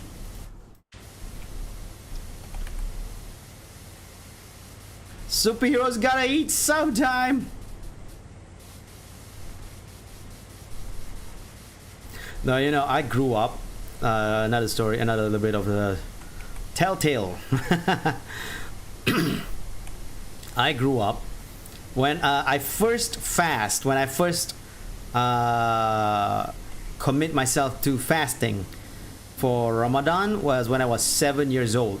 I failed horrendously.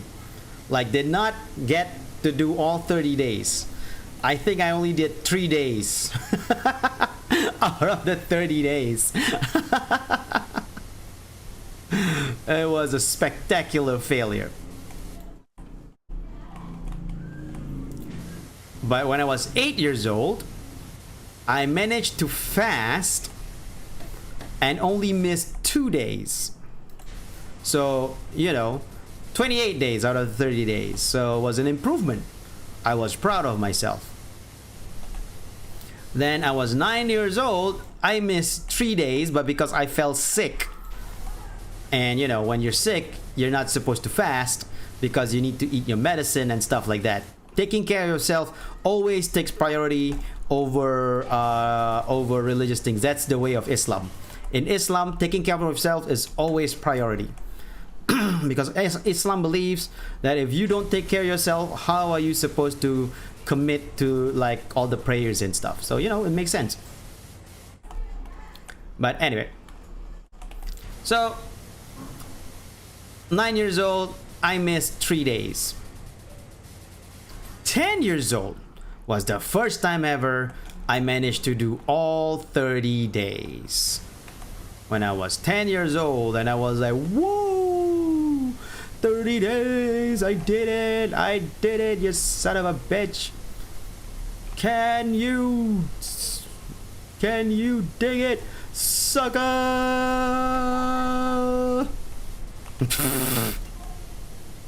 I didn't say that when on the 30th day, of course, but I was super happy. I was proud of myself.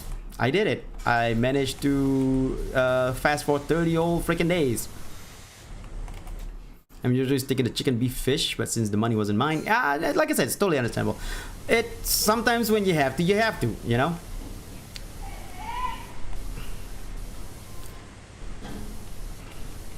It's not like it's gonna kill you or send you straight to hell for eating pork. That's the thing that some people need to learn. Some people, at least in Muslim countries like Malaysia, need to learn. Eating pork, of course, is haram, and doing haram things is, of course, not good. But it will not send you to hell. Our God, Allah, is very forgiving. So you can always ask for forgiveness. That is our God. I'm talking about to the Muslim people here. I am not talking to like other people. I'm not trying to convert people to Islam here. I'm not trying to convert you guys to Islam. I'm just talking about, like, you know, to the Muslim people that is watching. Now, not that I'm saying this to tell you guys that you guys should go out and eat pork. No. I'm not saying that. What I'm saying is, if you guys have to eat pork because of work and all that, do not worry about it. Just afterwards, ask for forgiveness. Allah is very forgiving. He will forgive you, you know? Do your prayers, ask for forgiveness, you'll be fine. You know? Just cause you eat pigs or pork or whatever does not mean you're on a straight road to hell. You're fine. Don't worry about it. Don't lament yourself or worry about, you know, what a sinner you've been. Instead of lamenting over that, just be a better, you know, just do your prayers. Devote yourself as you can to God, as much as you can. That's all you need to do. There's always a thing where you can devote yourself entirely to God if you can. That is actually in the teachings. You can devote yourself entirely to God if you can. The thing is, if you can't because of either work-based things or other things like sickness and all that, it's fine to, you know, not slack, but just like not be entirely devoted to God. It's all about your you know, your willingness and how much you can do. That's all. Do not force yourself. That is one thing that Islam has always taught me. It's in the teachings in the Quran.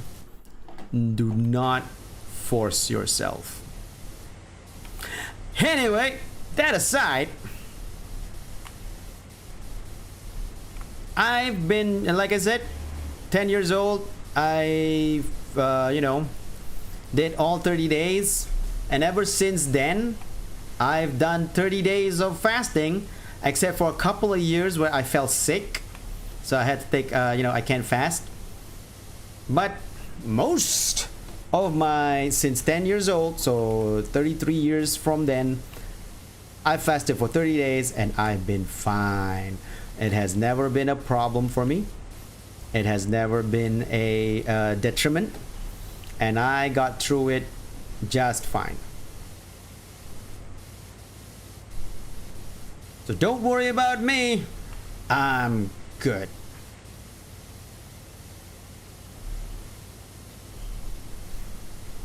Psst, you guys.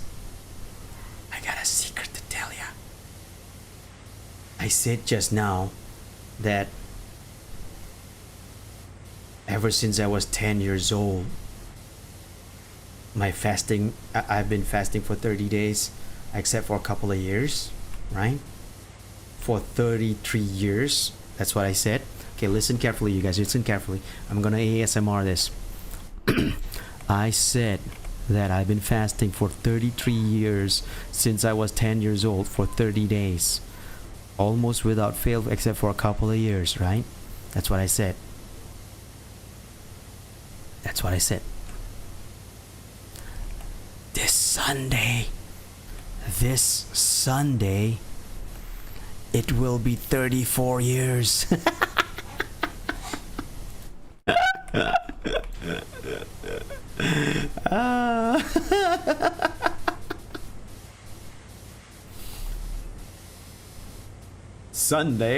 Sunday. Do I have any plans? No! I never have plans for my birthday. You wanna know why? 'Cause I don't care. Yeah, it's my birthday this Sunday. But I never have plans 'cause I don't care about my birthday. To me, my birthday is just another day. So I have no plans to stream, and thus I will not be streaming. However, I know people do care. I'm saying that I myself don't care, so that's why I don't really do any birth. I've never done, if you notice, for the past 4 years, I've never done a birthday stream. Apparently, Viridian. My birthday is actually the same day as Hellsoul's day. Hellsoul, Master Zero Hellsoul has the same birth date as I do. Like smack dab on the same day. Smack dab. It's fun to have no plans, yeah. Basically, if you notice, for the past 4 years of me VTubing, I have never done a birthday stream. Ever. Ever. You wanna know why? Because I don't want to. I don't think my birthday is a big deal. Now, I know people do think it's a big deal. People have yelled at me. People have literally yelled at me for not telling them it's my birthday. They have literally yelled at me saying like, why did you tell me it's your birthday? I'm like, because I don't care. And I'm like, well, we care. Okay, if you care, then remember. If you care, then remember. That's all I need to know. Ah, that's funny. Anyway, so I told them, so you know, I do understand that people care, but I myself don't really care, and thus I never really celebrate my birthday. Like literally, never really celebrate my birthday. And I guess it stems from like when I was a child. I've always, like, when I was, I think, 6 years old, I had, you know, a birthday celebration. 6, maybe 7. 6, definitely 6. I had a birthday celebration. Friends came. It was, you know, it was a birthday. I got gifts. Blah blah blah. But I found myself thinking, this doesn't really matter. It's just another day. It's the day of my birth, of course, but it is still just another day in the cycle of the world. Is what I started thinking to myself. So that's when I started thinking like, I don't really care for my birthday. I don't really care if it's my birthday or not. If people want to celebrate it for me, they're welcome to. But don't, like, you know, don't expect me to celebrate it myself. You know? So, anyway. So that's the thing. However, even though, as I said, I will not be having a stream on my birthday, which is the 26th, by the way, for those who wants to know, I will be online in Argama's stream playing Among Us. Now, it is going to be on the 25th in the Western world, but it will be 26 for me, which is, you know, my birthday. So I will be online in Argama's channel, Twitch channel, I believe, playing Among Us with her and several friends. So there's that. So I will see you there. We will not be celebrating my birthday on the Among Us game, however. We will be playing Among Us, and that is all. Okay? Don't go in there spamming happy birthday Asu, because it is not the occasion. Okay? The occasion is Among Us in Argama's stream, not my birthday. Please do not make it my birthday. Do not make my birthday as a thing on Argama stream. Okay? That is not polite to Argama the streamer, unless she makes it herself. That's on her though. Oh, I will totally be sus. It's freaking Among Us. Among Us always makes me sus. Freaking Among Us. I do not like to be sus, just so you know. Just so everybody knows. I do not like to be sus. I do not like to be the traitor. I actually really do not like to be the traitor in Among Us. I like to be the player, the other players though, because it gives me a chance to deduce who's the traitor, and I like doing that. I like the detective work. That's what I enjoy playing Among Us, you know. But the freaking game, The freaking game always makes me sus. But you know what? I don't hate it either. I'm not gonna say I hate it when I'm sus because I do enjoy playing the game, but I will play the game. I will literally play the game. If I'm sus, I will play it as a sus person. That is all. But in my head, when I'm sus, I'm in a colony of prisoners, of bad, guilty prisoners. But I'm undercover as a cop, trying to make sure the prisoners don't escape. Even if I have to kill them, to make sure that they don't escape. That's how I justify it. That's how I justify my Among Us and Project Winter and any game that makes me sus.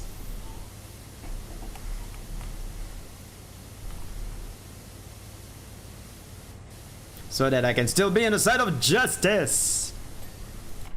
Because why? Because justice.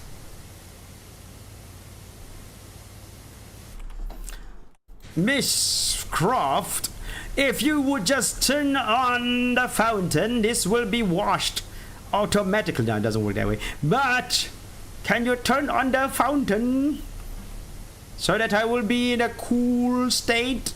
Thank you, Miss Croft. She's not listening, you guys. She's not listening. Miss Croft ain't listening.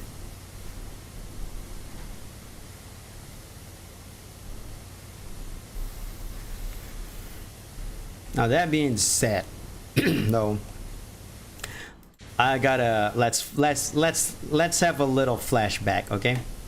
Let's have a little flashback where I sort of trolled my chat. not my graduation, not my graduation. So I made a thing back in 2021, I believe 2021. Yes, 2021. No, 2022. Last year? Was it last year? Oh, it was last year. It was 2022. No, wait. 2021. It was 2021. It was 2021.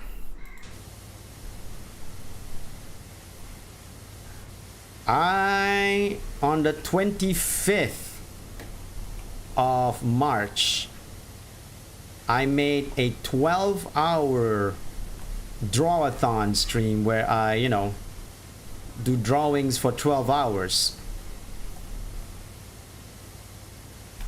I did it from my noon to my midnight. 12 hours. Drawathon stream. And it was fun.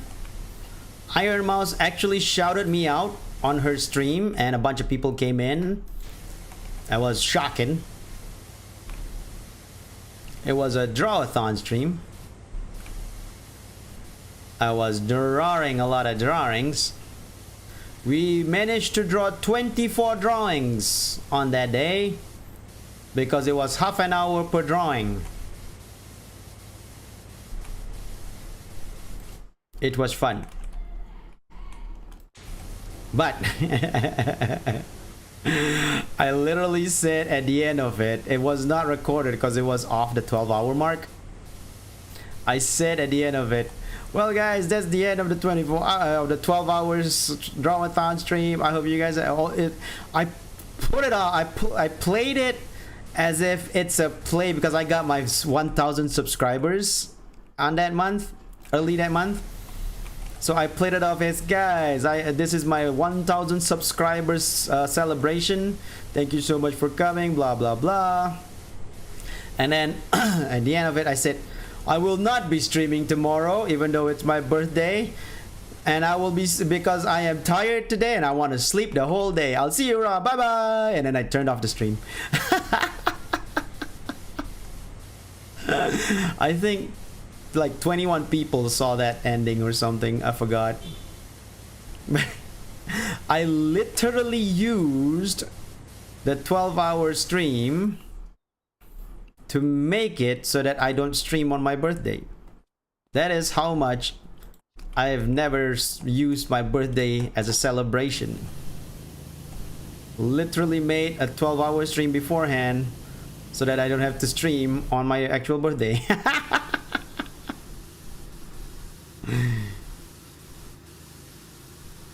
But this year, as well as tradition, I will not be streaming on my birthday. But I will be online on our Gamma stream, so don't forget to check that out, because that's gotta be a lot of fun, because we haven't played Among Us in a long time, myself included. So I'm excited to go back to Among Us. I mean, Goose Goose Duck is basically Among Us, but at the same time, Goose Goose Duck has its own thing. So, you know, it's kind of exciting to go back to the basics, you know? My year of 2020, where I played so much Among Us, it became dull.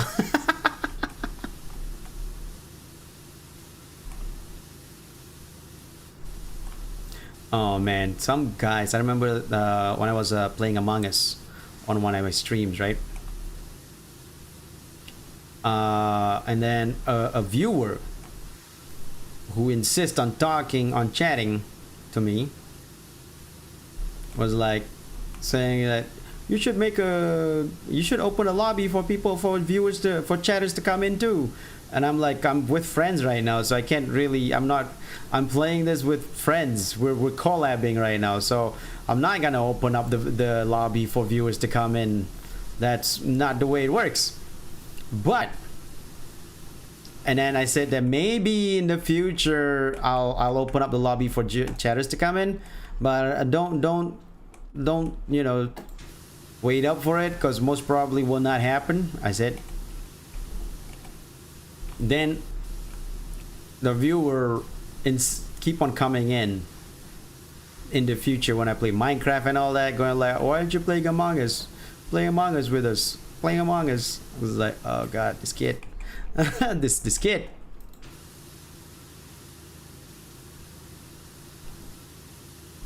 It's a kid. What you gonna do? It is rude though. I'm not gonna deny that. I'm just saying that what you gonna do. Kids are rude on the internet. But I'm not excusing his behavior. That is bad behavior even for a kid to do, so you know, don't do that. Now, however, I never did a community Among Us game. Never did. Never opened up the lobby for chat to come in, because I know for a fact my stream does not get that many viewers to make a community game.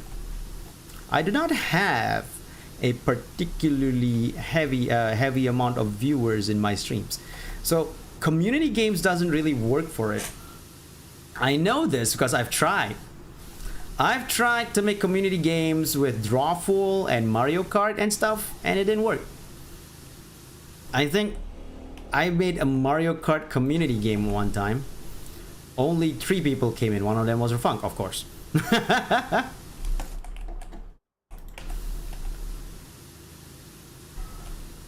Because Funk's my friend, so of course he'll come in and help me out.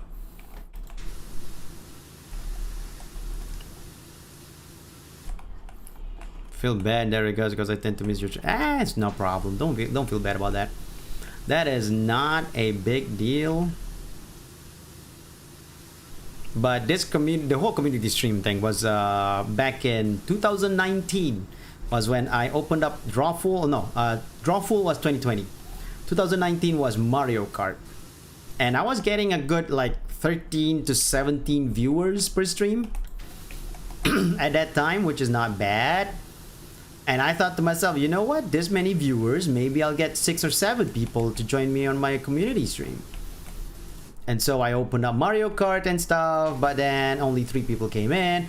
When I opened up Drawful, like literally no viewers came in, and then I believe Carvebite, Rafunk, some other VTubers came in and helped me out, and I'm like, oh cool, thanks.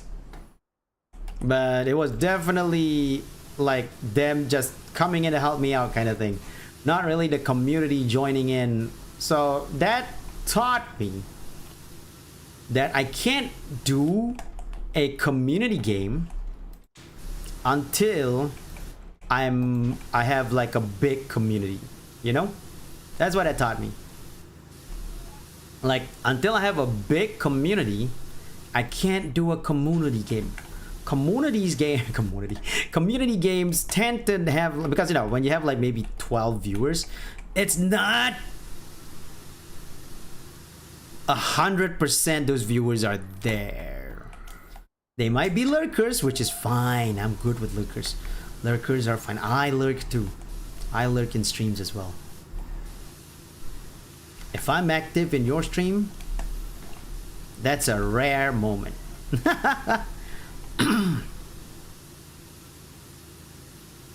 But yeah, lurkers are fine. I'm not gonna blame lurkers. But when you have only that much viewers, most probably you have lurkers, mostly lurkers or people who don't have the game or stuff like that. So when you want to do a big community game, right, you got to make sure that you have A, active community, which I do not have, and B, a big community. If not, your community streams will not be as popular or successful. So just a tip there. If you do have maybe 15 viewers per stream, but you have an active community, however, go for it. It's either one or two. You have a big community or you have an active community, you know? That's what you need for community games, community streams.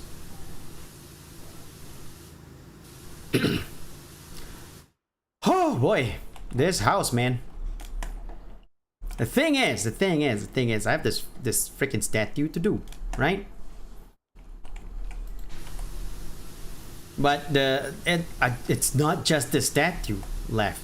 There's still more things around that I haven't done yet, apparently, because there's no notice of the last 3 things I need to do popping up. So what else did I miss? I can check that later. Hey, Pajiro! Hey, Pajiro, welcome to the stream. What else did I miss?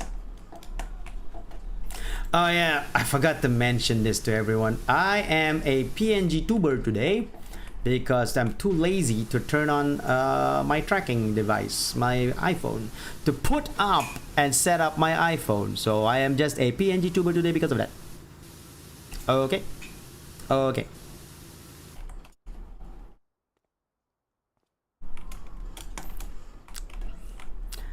Thank you, Viridian. Really appreciate it. But like I said, oh my god, that's so dirty.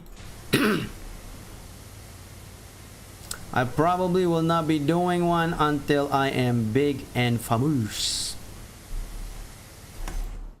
Until then, I will live my life as I always have, carefree, without a damn to give in the world.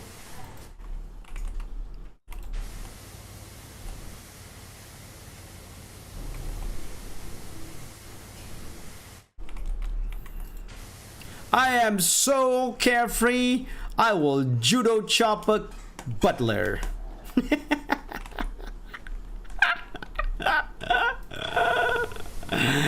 Have a great streak with me. Thank you so much, Pajiro. Thank you for dropping in, and even if lurking, I appreciate it. I really appreciate it. And thanks for saying hello. And I hope you lurk well and enjoy the future, Pajiro. We need to make Azu famous? Nah, I'm okay being what I am. I have no need to be famous. Like, if I get famous, if I become famous, that's just a bonus to me. as it is. I'm okay with where I am.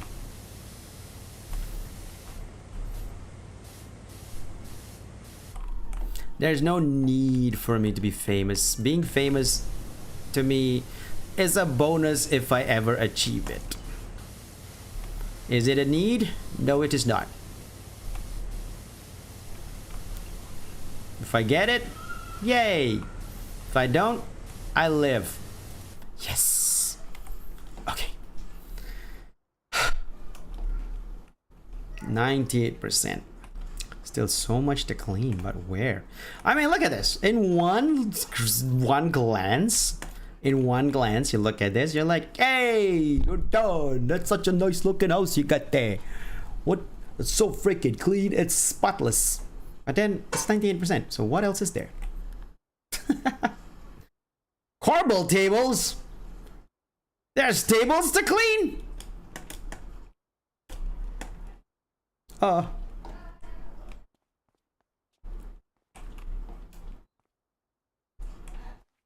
Okay, so we can't go through the door. I hope you go. You have great energy. I love the community's participant. Ah, thank you, Ariel. If it does happen, it does happen. Also, what am I doing? Hold on a second. Hold on a second. Can I do it from in here? Would you let me do it from in here, OBS? No, OBS, you dick. Anyway, hold on.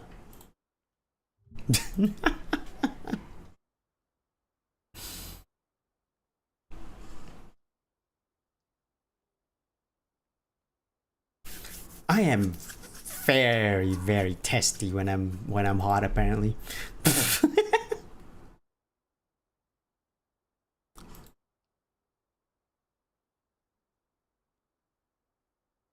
Oh, wait, no. No.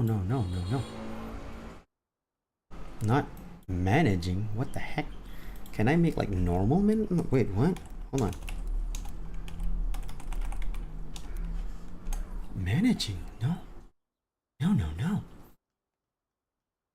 Hold on a second, you guys. Hold on a second. We need to look into this. This is something I didn't expect.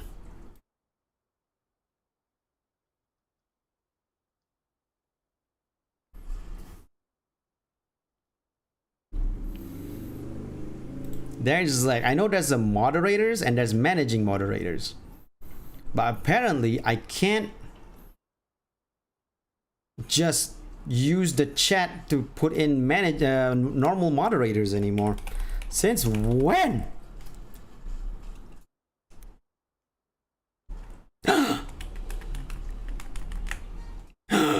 Oh my god. I unmoderated so many friends by mistake.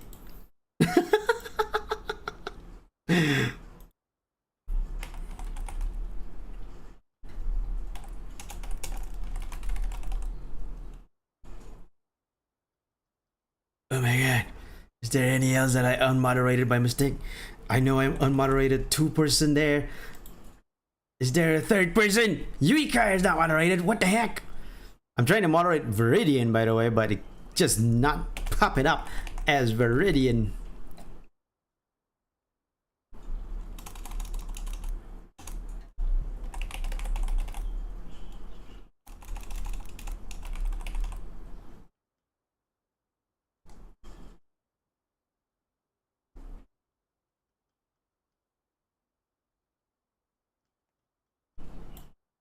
Ooh, I can cancel.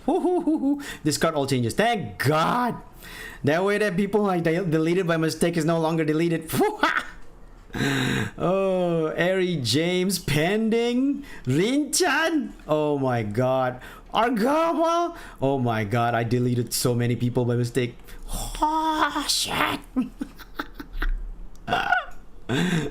Now, in the old days, though, I'm just gonna just mention it. In the old days, I could just use the chat, right, and moderate you through there easily. Not even a challenge. But now, oh, I gotta scroll down. Then I can add you as standard moderator. Okay, thank you, YouTube. Now you are a moderator, a standard one, not a managing one. Okay. Anyway, back to finding that stupid table. Are we able to enter the... Oh, okay, no.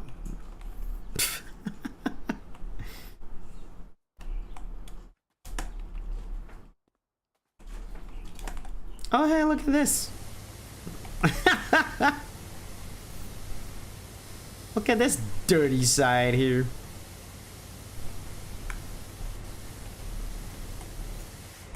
So much filth. Yeah, clean, clean, clean, clean, clean, clean, clean, clean, clean, clean, clean. Please stay out of the way. Thank you very much.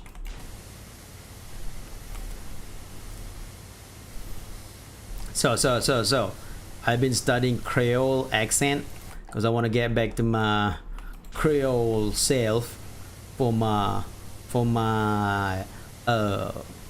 COC character with Suren. With Suren. So I've been studying a little of my Creole accent, going a lot more like this and then like that, and talking more like this and making sure that it sounds more Creole like by going like this and like that. I don't think I succeeded. I don't think I succeeded. Just saying. Because I was like watching this one video that was like has this antique Creole, antique Creole, and she was like speaking. God speaks over to you, and God talk to you and say and ask you a question. Wait, that's not the way she spoke. She spoke it in way, oh man, I forgot how she spoke it. But the way I said it just now was more like Christopher Walken. I didn't mean to do that. God speaks to you and wants you to know that you're just a douchebag. Okay? So if you know you're a douchebag, just go and get yourself some tea. I don't know what I'm talking about. No, not Louisiana. From New Orleans. Wait, is Louisiana New Orleans? Maybe it is. Oh yeah, I guess so.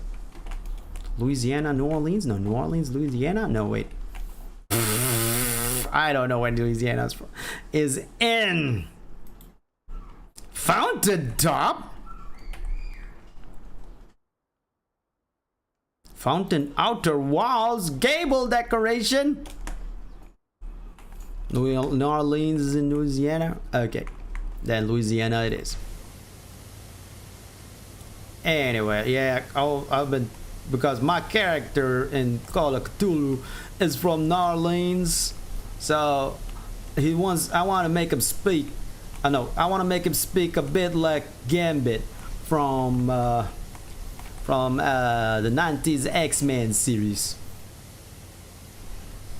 Cause he be all like, Mon ami, I think you just made a big mistake. He be all like that.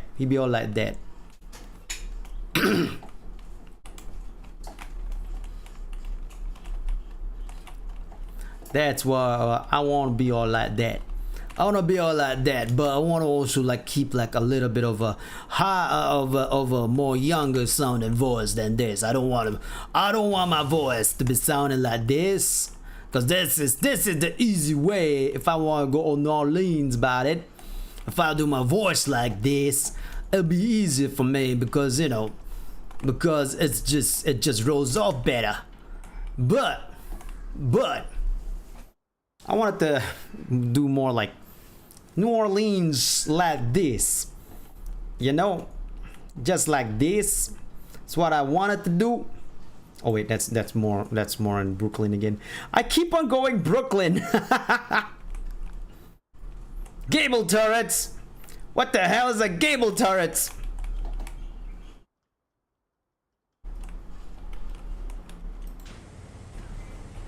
Damn's a gable turret right there.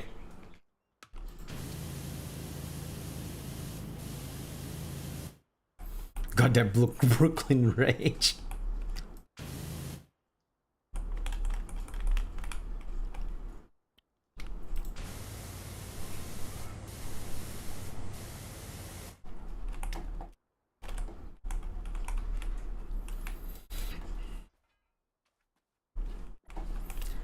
It's hard to keep myself in this Creole accent. It's hard to keep it and, you know, go with it. I was checking out online. Some people was a guy was like having a little bit of like accent learning thing going on. How? I'm so annoyed by this. And I can't put it up here.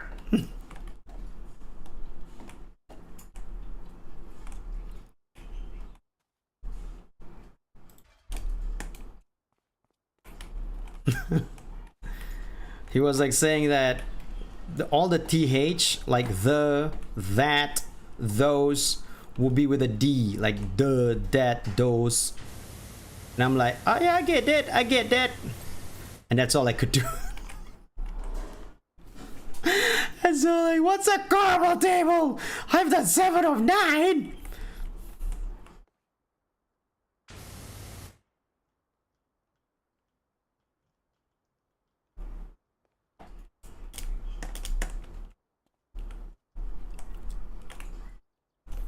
It's a coin. It's a buttress. Where are you, Carble table? Oh. Oh. Oh. Okay. At least I know what's a Carble table now.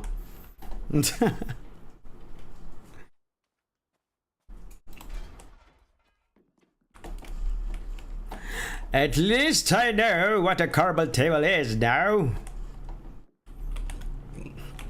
The thing is, right? I could have made it easier for me by just going like British or Indian, because I could do those accent, British, Indian accent, even Irish to some degree. Oh, there's still more Carble tables. Goddamn Carble tables.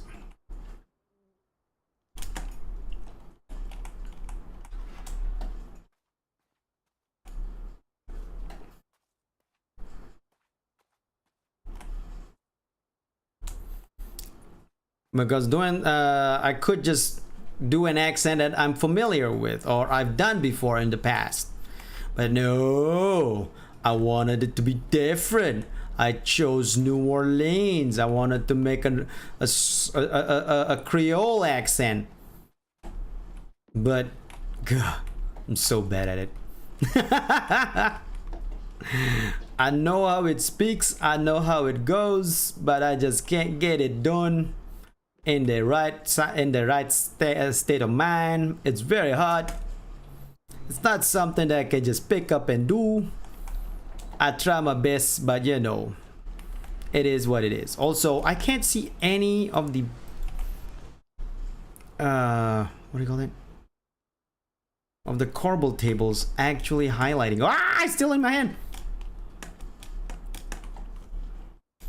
I'm not seeing any of them highlighting to tell me like, hey, we're not done yet. Come to us. You were just doing a good accent. I know. Like I said, when I'm playing it, though, I keep on losing it. I can do it as on a whim for fun. But when I'm trying to do it like for real, it's just I keep on losing it. And it's just like, God damn it. Where are you? Oh, found it. That's the one.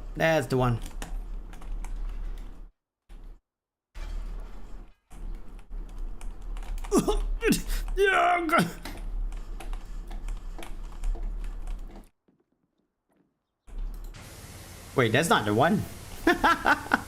This is Tower Battlement.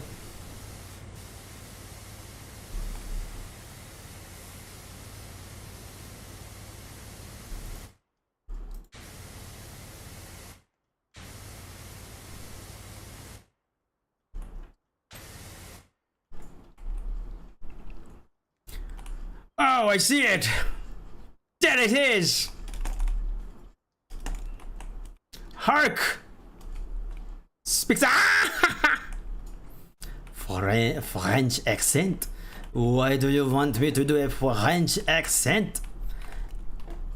I think you are mistaken, madame. I am not the French. I am but a man from New Orleans. From New Orleans.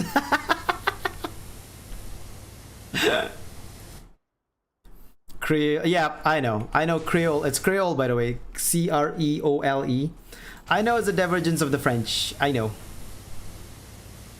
But it's still not French, you know?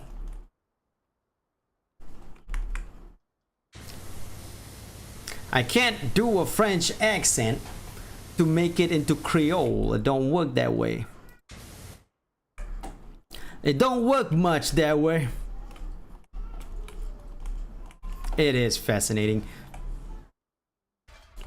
Probably has to do with like the French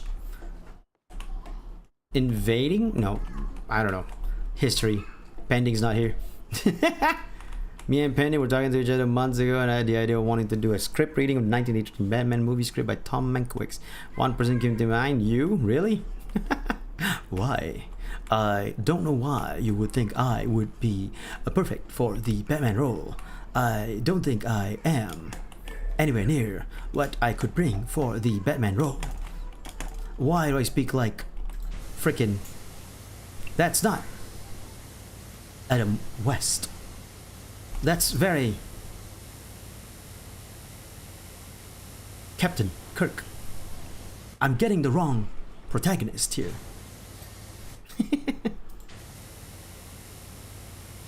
I can't clean this, Captain.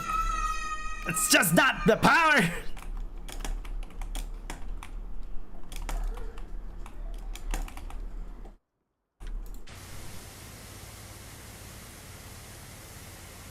Captain, is that working? Okay, it's working now. Yeah, go. Yeah, yeah.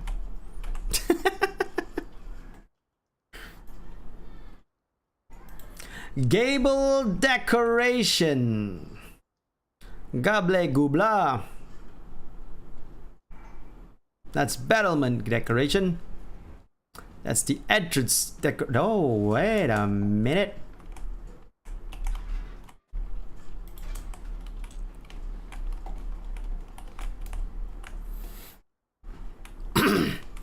The hero vibes, that's why. Really? Do I have hero vibes, sir? I believe I do not have the hero vibes. I have the silly man vibes, is more like it. Cause I'm a silly, silly man.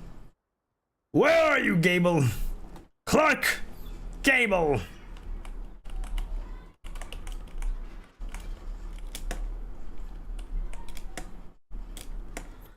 I believe the Gable is right there. I was correct.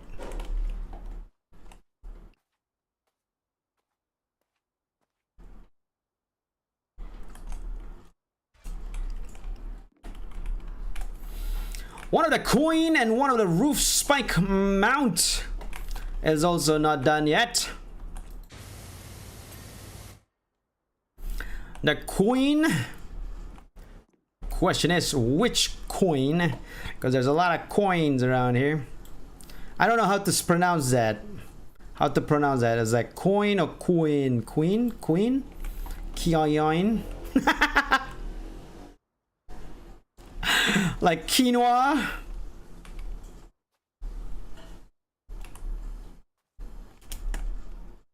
Coin.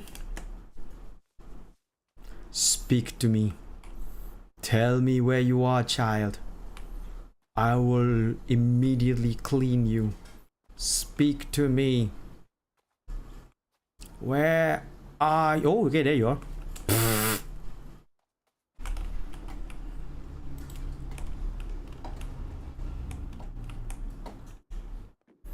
I found a coin.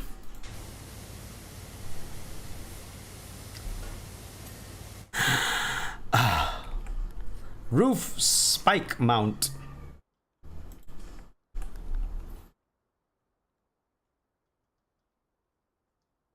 I'm gonna assume it's somewhere on the roof. That's a tower coin. It's a battlement.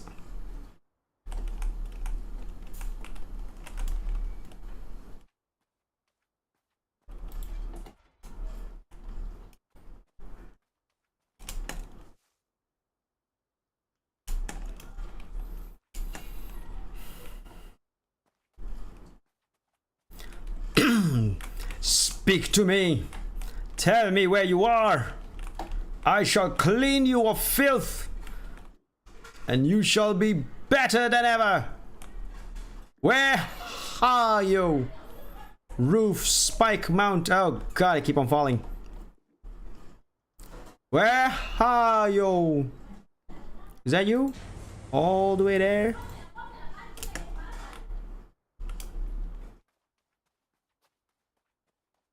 It is. It is or is not.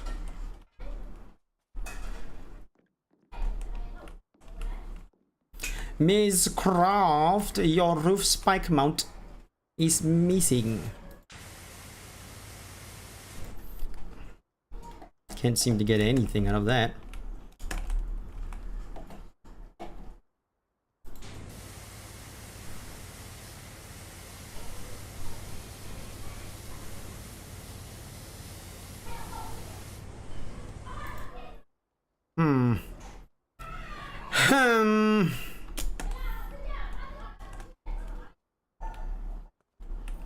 Time to parkour.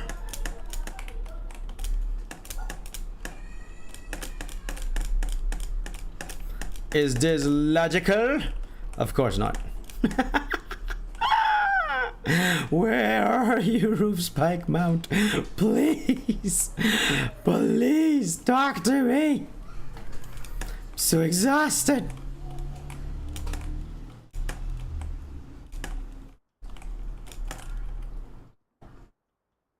It's not blinking, so it can't be that guy. It will be blinking right now.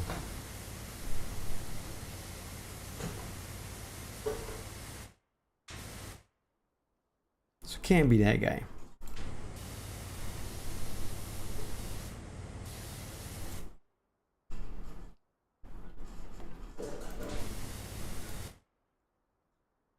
Roof spike mount.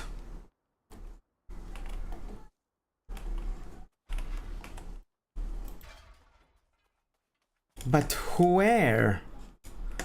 Where could it be?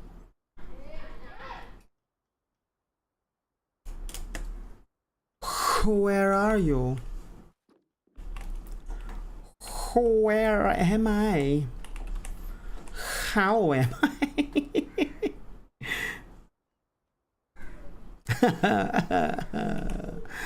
That's a gable decoration border. That's gable decorations. There's no roof, spike, or mount. Oh, I found this roof spike mount.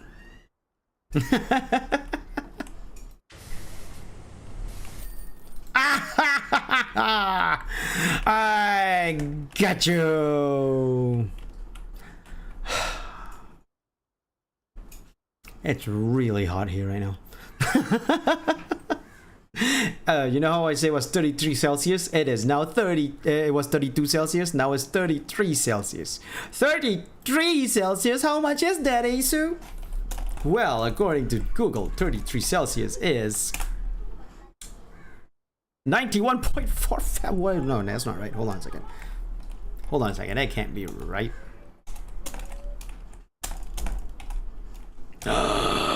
It is 91.4 Fahrenheit. It is 91.4 Fahrenheit currently. My God. Partly sunny is what my desktop is saying. 33 degrees Celsius, partly sunny. It's like, yeah, I think so. Next one, obstacle course. We're definitely not doing this right now. Anyway, so I'm gonna end the stream here. Thank you so much, everyone, for coming. 91 fan. No, it's not comfortable at all. We're gonna end the stream here, everyone. I thank you for coming in and joining me and watching me stream and watching me go slightly insane due to the heat as I'm trying to wash as much as I can of the filth of the world in Tomb Raider. Anyway, I'm gonna set up a raid. I don't know if anybody's online. Most probably not, but just we'll see if we can raid anyone. Let's see. Anne is online. Leah is online. Shinra Bancho is online. Yeah,